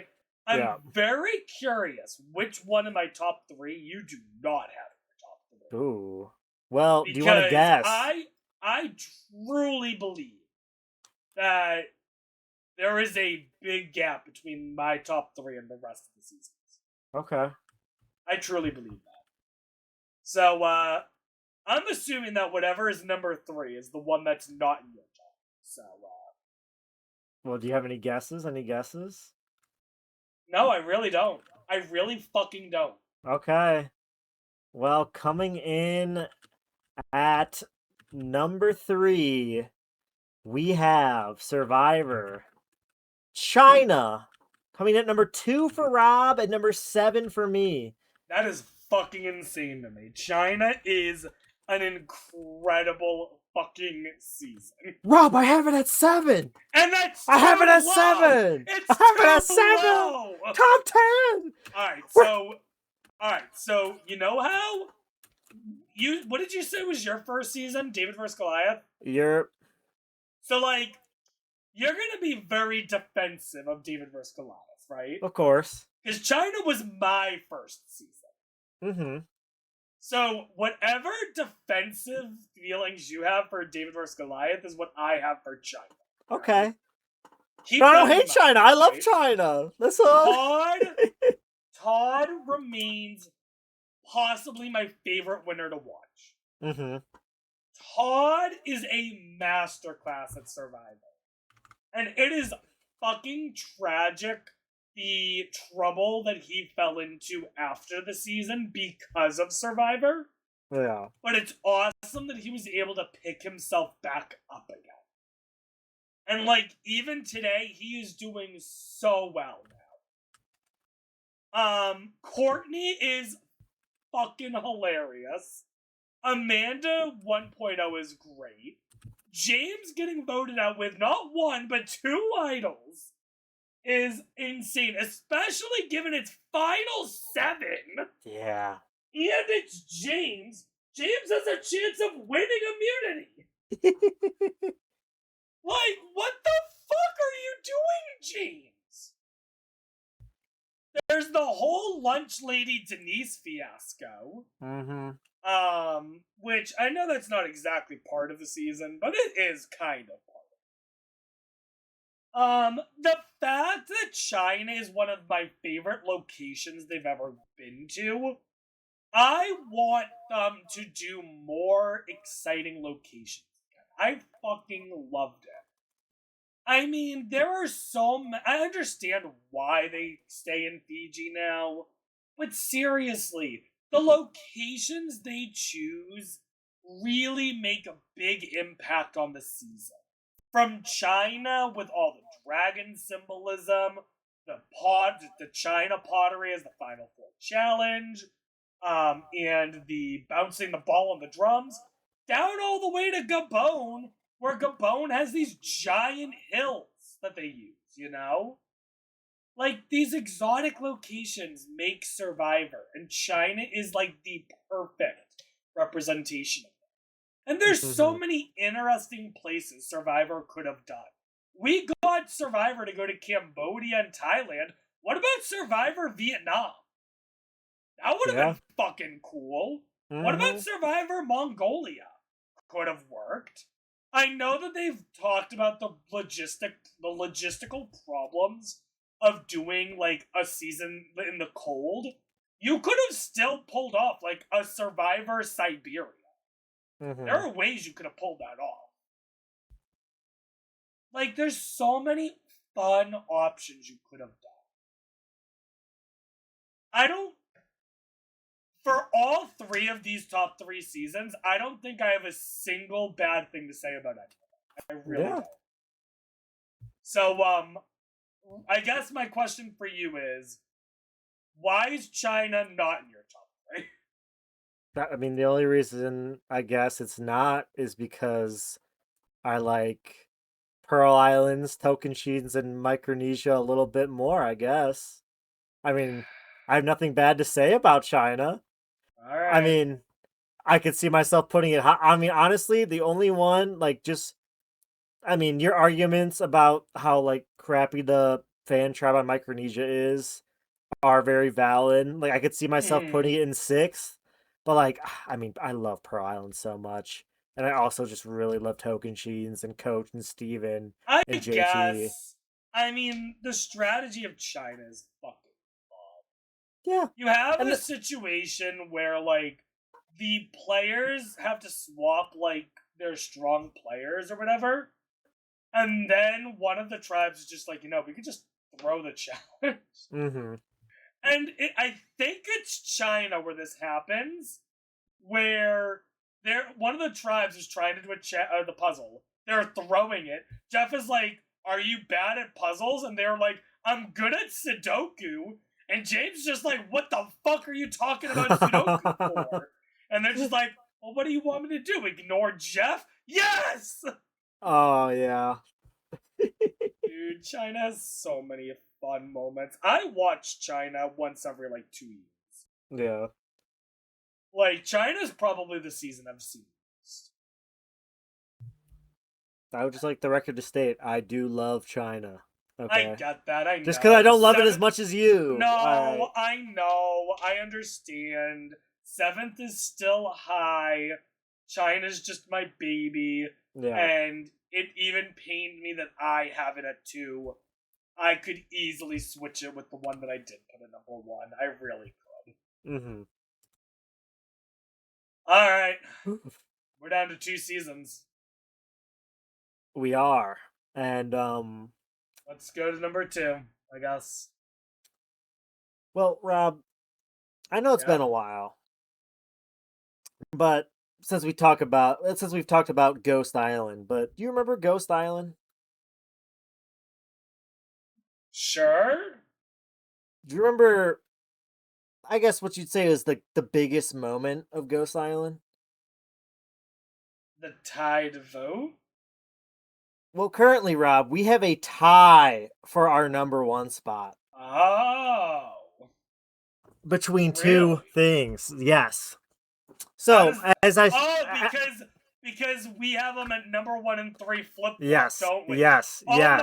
my fucking Yes. god, that's insane. Because I told you before how I determined the tiebreaker before, right? If we had the same whatever, is I'd be like, okay, well, I take the average of, I'd be like, okay, which season are we closer to in consensus? Mm-hmm. That doesn't work here. Like Because you said. my 1 is your 3 and your 1 is my 3. Yep. I guess I'll just say it. So, tied for first place, we have Kagayan, number 1, number 3 for me, and David versus Goliath, number 1 for me, and number 3 for Rob. I mean, how you want to? We just want to go one by one, I guess. Still, Yeah. Which do you want to start with? It doesn't matter to me. By the way, I will say this right now. I am thrilled to have them tied. Yeah. Some people might find it anticlimactic, but I think they are both deserving of the number 1 slot. All right. So we can go. What do you want to do? We go Kagayan first. I love Kagayan. All right. Let's talk Kagayan, okay? Mm-hmm. And let me paint a picture for you, okay? Yep. Because the experience of watching Kagayan live is nothing compared to watching it not live. And here's why, okay? Oh, it might be why I have it at number 3 and you have it at number 1. Shoot. Let me paint a picture for okay. you, okay? Let's go all the way back to Heroes vs. Villains, okay? Mm-hmm. Heroes vs. Villains is this epic all-returning player season, okay? Yep. Absolutely incredible. At the time, easily one of the top 3 seasons, if not number 1 for a lot of people, okay? Mm-hmm. Then we go to Nicaragua. At the time, hated. Mm-hmm. People hated Nicaragua. Nowadays, I think people generally view it kind of like a bone. You either love it or hate it, that's fine. But at the time, people hated Nicaragua, okay? Yep. 22, Redemption Island, people hate it. Because you have Boston Rob and Russell, and it's just a bad season, okay? Mm-hmm. Then you have South Pacific. And while I love South Pacific, a lot of people still viewed it as a bad season at the time. Mm-hmm. Then we go to One World. Now, One World is also not a great season. So if you're keeping track, that's like 3.5 bad seasons in a row. And we're getting to the point where there are serious discussions about the fate of Survivor, okay? Yeah. And then we get to Philippines. And Philippines is actually a kind of decent season. Yeah. But there's an interesting thing that's different about Philippines than the 4 seasons before it. And it's the fact that there are returning players. Mm-hmm. And for whatever reason, Survivor, incorrectly, might I say, decided that Philippines was largely successful because of returning players. So, let's bring on the returning players. We go to Caramoan. Let's bring the favorites. Shit show. The favorites, Shit show you of might a say. We then go to Blood vs. Water. Blood vs. Water, actually, is the first decent season we have seen live in the last 7 seasons. Yep. And then we hear that Survivor is doing an all-new player season for the first time since One World. Keeping in mind that the last time we had a all-new player season that was generally liked was probably Token Cheese. 5 years earlier. And I remember saying to myself when I heard the twist was Brain Brawn Beauty, I said this is either going to reinvigorate Survivor or it's going to kill the show. Needless to say, it reinvigorated the show by a fucking landslide. Mm-hmm. So, let's talk about the cast, okay? Yep. Let's start with the Beauty Tribe because honestly, it's probably the weakest one. and I still have a lot of fun things to say about them. So, let me pull up the full list of the cast of Kagayan, because this is a rare instance where I probably have just about great things to say about everything. Okay? Yeah. Alright. So, Bryce being the first beauty to go is tragic. Bryce is fucking hilarious. Yeah. If you've ever seen Bryce be on a podcast, he is the star of the show. I don't know what the fuck the Beauty Tribe was doing taking Bryce out. Tragic, okay? Alexis, maybe we could do with that. Fine. Morgan is funny because she's not a great player. But because of that, she's fun. She's just kind of there, adding a little bit to the season. And honestly, it baffles me that she's taken out when she is, because she easily could have been brought to the end as a goat. Yeah. Then you have LJ and Jeremiah and Jeffra all in a row, who are all decent players. They are all playing decent games. So if you're keeping track, out of the Beauty Tribe, which I will argue is the worst of the three, that is 5 good players out of 6. Yep. Now we go to the Braun Tribe, okay? Braun, you have Cliff, who, you know, he is an interesting person to be on Survivor. I don't think he would have done particularly well if he goes any further. But you know what? I'm happy we had Cliff on Survivor, okay? Yep. We have Lindsay. It's tragic that Lindsay quits, especially because of why she quits. But honestly, for the episodes we do have Lindsay, she's fun. Sarah. Sarah's one of the weaker members of this tribe, and she goes on to fucking win another season. Yeah. And then you have Trish, Tony, and Wooen. I don't even have to say anything. All 3 of them are amazing. It's, you know, all 3 of them are amazing. Then you have the Brain Tribe. Alright. David and Garrett being the first 2 voted out of the Brain Tribe is one of the most baffling decisions I've ever seen a tribe make. And yet I fucking love it. Yeah. Because while we don't get to see a lot of David and Garrett, and I'm sure that they would have played epic games, we get to see JT spill out the rice and not get voted out. Yeah, insane. We also get to see Cass, who ends up playing this insanely chaotic game. We get to see Spencer. I know Spencer's not everyone's cup of tea. I fucking love Spencer. Yeah, me too. And on top of that, Tasha, who I also love. I literally love 16 of these people. Earlier I said that Panama was probably my favorite new player season. I lied. This one. Panama's probably number 2. But I mean, seriously, when the only person, and I genuinely mean the only person on this season that I don't have something positive to say is, like, Alexis? That's an incredible cast. And it was at a time that Survivor needed it the most. So, with that all in mind, you have one of the best casts ever at a time when Survivor really, really needed a good cast. And on top of that, they are playing good games. You have Spencer and Cass and Tony, and everyone's making these brilliant moves. And then you get to the final 3, and Woo wins immunity. And it should be a no-brainer what happens here. And yet, something crazy happens. I don't understand it. I don't think anyone ever will. But It's what made Kagayan go from a top 10 season to number 1 in my mind.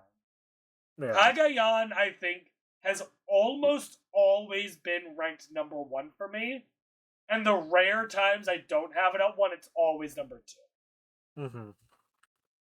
Kagayan is the closest, in my opinion, that Survivor gets to a perfect season. In fact, the only seasons that I would argue come even close to Kagayan are the other ones in our top 3. China and David vs. Goliath. So, unless you have anything you want to add to Kagayan, I'll just let you take the floor for David vs. Goliath. Well, I feel like I will say Kagayan, amazing season. Just wanted to say that. But yeah, David vs. Goliath. We've been talking a lot so far. I've been randomly bringing up like, oh, this is the second season I ever watched. Oh, this is the third season I ever watched. Mhm. Well, no secret, this is the first season that I ever saw. David vs. Goliath. It's what lit my It love was for the Survivor. 23rd season I think I saw for the Yeah, record. it just lit my love for Survivor. Like Christian from the minute. So I guess a little more backstory. Me and my friends, so I watched this season with my friends, which maybe is another reason why I look upon it so fondly too, just because it was just a great time. Mhm. Whenever me and my friends would watch like a reality show, like we were randomly watching a bunch of Master Chef for some reason. Like we'd pick like one person and we'd be Okay. like, "This is my person," and I want like we give ourselves like an episode and be like, "I picked this person and I want them to win." We'd kind of be like low key competing with each other the whole time, seeing whose person was going to make it the farthest. Was Christian your person? Minute 1 on the boat when he gets picked for that challenge, I see him in his robot shirt. I pick Christian as my guy, and I'm riding hard for Christian. Can I interrupt for one quick second? Yes, Because it's yes, kind of yes. funny. Mm-hmm. In a very similar boat to you, from the very beginning, the person that I was rooting for very early on was Lyrsa. Dude, hey, one of my friends, Lyrsa was their person. So hey, hey, Christian very quickly did end up becoming. yeah, yeah, very understandable. But yeah, the cast is just so good. Like the Davids, so many underdogs. It's a shame Davy's never been brought back. I love Davy so much. I really hope he comes I back. think Davy will be brought back almost certainly. He needs to be. You He gotta needs keep to in be. mind, there's only been one season that Davy could have been on, and they already had 3 people from this season. Yeah. Survivor is well aware of the mass potential of bringing people back from David versus Goliath, and I have a feeling that not only will we see Davy back, but others as well. Mm-hmm.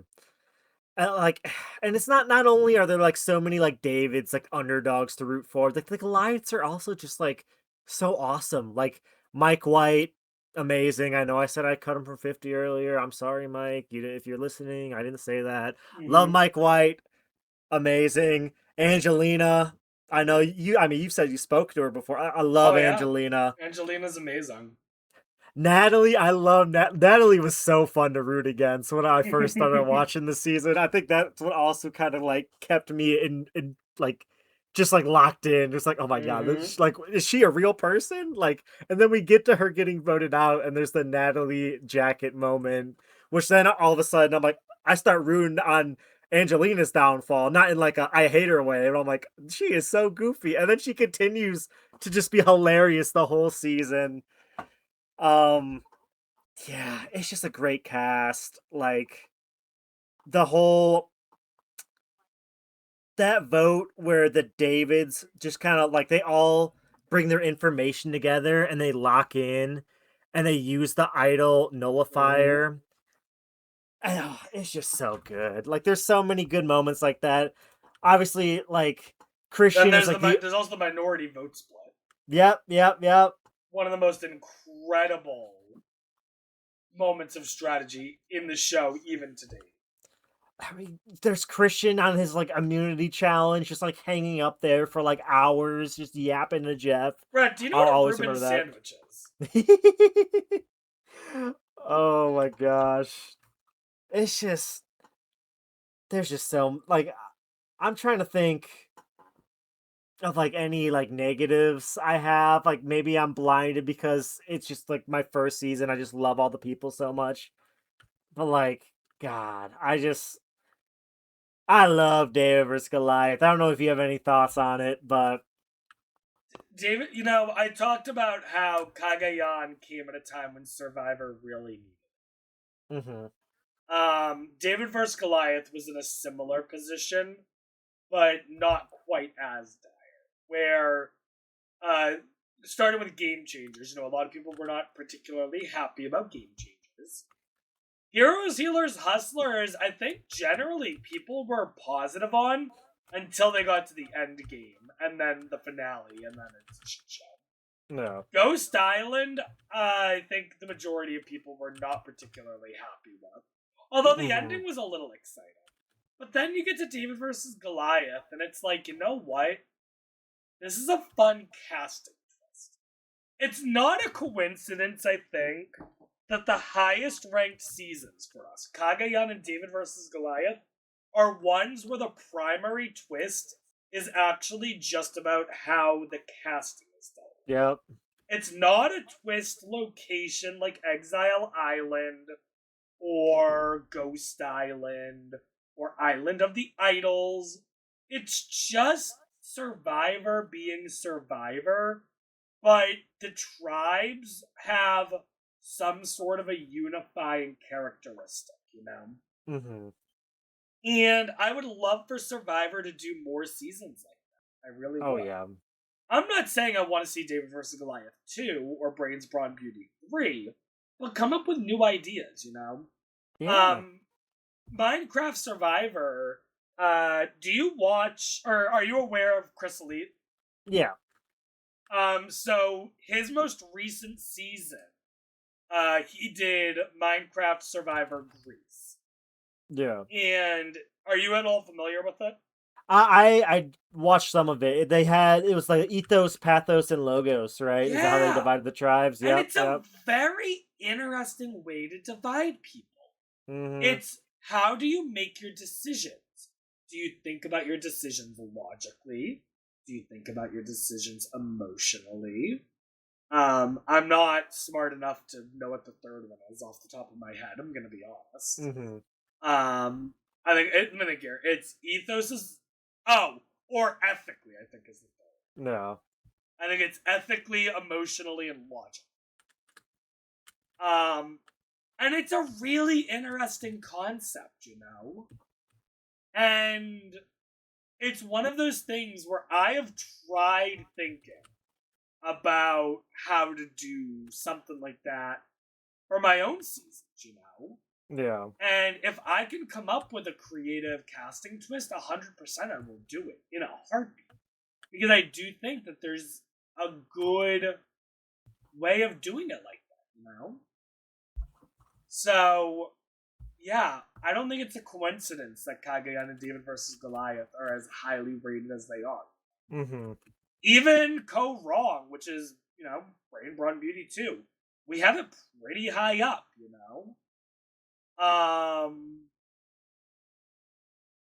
But they just don't do a lot of casting twist seasons. Heroes vs. Villains is another one. Look at how highly rated it is, Yeah. Like, I don't know, just do more of them. Yeah, I mean, we've talked about it before. It's like, just give us something that's not Survivor 44, 45, like just anything little like that. Like I ain't asking for a lot. You know what I mean? Like even if it's just something small, like give us something. Unfortunately, I don't think we're getting that for 51. But we got 2 tribes, baby steps, baby steps. We're working our way somewhere. I'm not even confident we do anymore. Because I heard a weird rumor about 51. Yeah. And I try not to look into spoiler stuff. So I don't want to look into the rumor to see if there's any truth to it or not. Mm-hmm. But the weird rumor I heard, do you want me to say it or do you Sure. The weird rumor I heard is that there were 21 players. Yeah. So I do think that's true, but I think I think there's gonna be some little tomfoolery going on at the start, whether it's a crate Like like a whether it's a schoolyard pala pick and someone's not picked to play. either that or what I could really see But happening would be like exile, like they get exiled or something off rip but or the something like that. weird thing about doing a 21 person season like that is Survivor famously they with only with only two exceptions. Um they start the seasons with an equal number of men and women. Yeah. The only exceptions to that, I believe, are Survivor Fiji, where someone dropped very last second, therefore resulting, I believe, in 10 men and 9 women. Mm-hmm. And Survivor San Juan del Sur, where again, a pair had to drop last second, resulting in 8 women and 10 men. Other Yeah. than that, they enter with even numbers. So it's weird to have a situation where there's 21. If they do start with 21, I'm very interested to see what they do. At the very least, it sounds like they're trying something new. Yeah. And I give them credit for it. So, I'm excited to see what happens. Hopefully, we get seasons that are highly ranked and not, Not Island towards of the the bottom. Yeah. Hopefully, not definitely not Island of the Idols. Nah, they're but also that, hopefully not like 41 mm-hmm. or 48. Yeah. But yeah, any like thought? I mean, I know you hated my China placement. Okay, we've talked about that. But like, any thoughts on like how the list shaped up? Like any like just broad I anything? think there's a couple things that I would change. Naturally, yes. But I mean, most of the changes I think I would make have to do with new era seasons, either going a little higher or a little lower. I think looking at our overall ranking, I think 48 might be too low. That's I think down there. Not a lot higher. Keep in mind, like 3 or 4 spots higher, maybe. Similarly with 41 and 44, maybe a few spots higher. I think 50 maybe is a few spots lower. I said. No, I really don't have a lot of major issues here. Yeah, I was very happy with like how the top 10 shaped up. Like even like if I obviously we don't have the same order or whatever, but like I think we got a lot of it right. I think towards the top of the list. I'm feeling good about it. Yeah. I mean, I will say I still stand by Cagayan being better than David versus Goliath by a hair. I understand I'm not going to convince you. I'm not trying to. But I think there's just a couple of early boots in David versus Goliath that like are not nearly as memorable as some of the early boots in Cagayan. But that's I guess neither here. No, I love Survivor. Like I've said it before. I truly think that even if we rank all 50 seasons, like I would say probably a good 45 or 46 of them are good seasons. Watch Survivor, If you haven't watched Survivor, put on a season you haven't seen before and just enjoy, And I'll question why you've listened to this 4-hour podcast and not seen it. But true. Well, combined with the last one, 7 hours of ranking the seasons. Jesus Christ. Maybe they just really wanted to know everything about them. I don't know. But yeah, no, this is great. I had fun. So we're watching Thailand, right? Come on, you gotta finish watching. I do. Even if Thailand is a low rank, hey, maybe you watch it and you're like, you know what, Thailand's fucking amazing. It should be way high. Something's changing in our rankings. We got a number 2 spot here. Thailand's going up there. No, I do. I really do. Like just for the sake of saying I have watched every season. I think what we should do. This is what I think we should do. Ready? Mm-hmm. I think we need to hold on to our rank, guys. Okay. And I think what we should do is, I don't know how long we'll do this podcast for. Mm-hmm. At the very least, I think we want to continue through 51. Yeah. So I would say at the end of every season we cover, right? I think we should revisit this list. Not like re-rank everything, because that would be insane. Yeah. But I think we should come into it with a list of proposed changes that we want to make. Ooh. And we can negotiate changes. And then we can add in the new season. Mm-hmm. Because, like, even looking at this list, I think there's things that me and you could agree on switching up. Yeah. Like, I could probably be like, hey, I think we should move 50, 5 spots down. You'd probably be like, yeah, we probably should. Hell yeah. But I think for now, we'll keep this where it is. And we can revisit it, you know? Mm-hmm. But, yeah. That about does it for this nearly 4-hour podcast. I thought we took a long time on the bottom 25. Mm-hmm. Whoops. We have other things we're going to do in the off-season. We're going to talk with a couple of different people about Minecraft seasons. There's other fun ideas we might do. We also might not do. I will also go ahead and say this right now. Do not expect an episode every Sunday. We're going to try to do as much as we can, but a combination of, we do have lives we live, and on top of that, me being away the entire month of July means that, unfortunately, we probably won't have an episode every week. Mm-hmm. But, we'll try to, at the very least, do every other. Alright? But, I hope you guys enjoyed. Please let us know what we got right or wrong. If you want to help us break the tie of Kagayan and David versus Goliath, you can tell us which one is slightly better and why. Yeah. Or if you want to be the one to argue that Island of the Idols is actually ranked number 1. Yeah. I will delete the comment. Yeah, maybe don't message me. I don't want to hear from you. But yeah, I think that'll do it. Yeah. I don't know. We done? Yeah. Shout out the spider that's been sitting here for a while. Oh my god! What the fuck?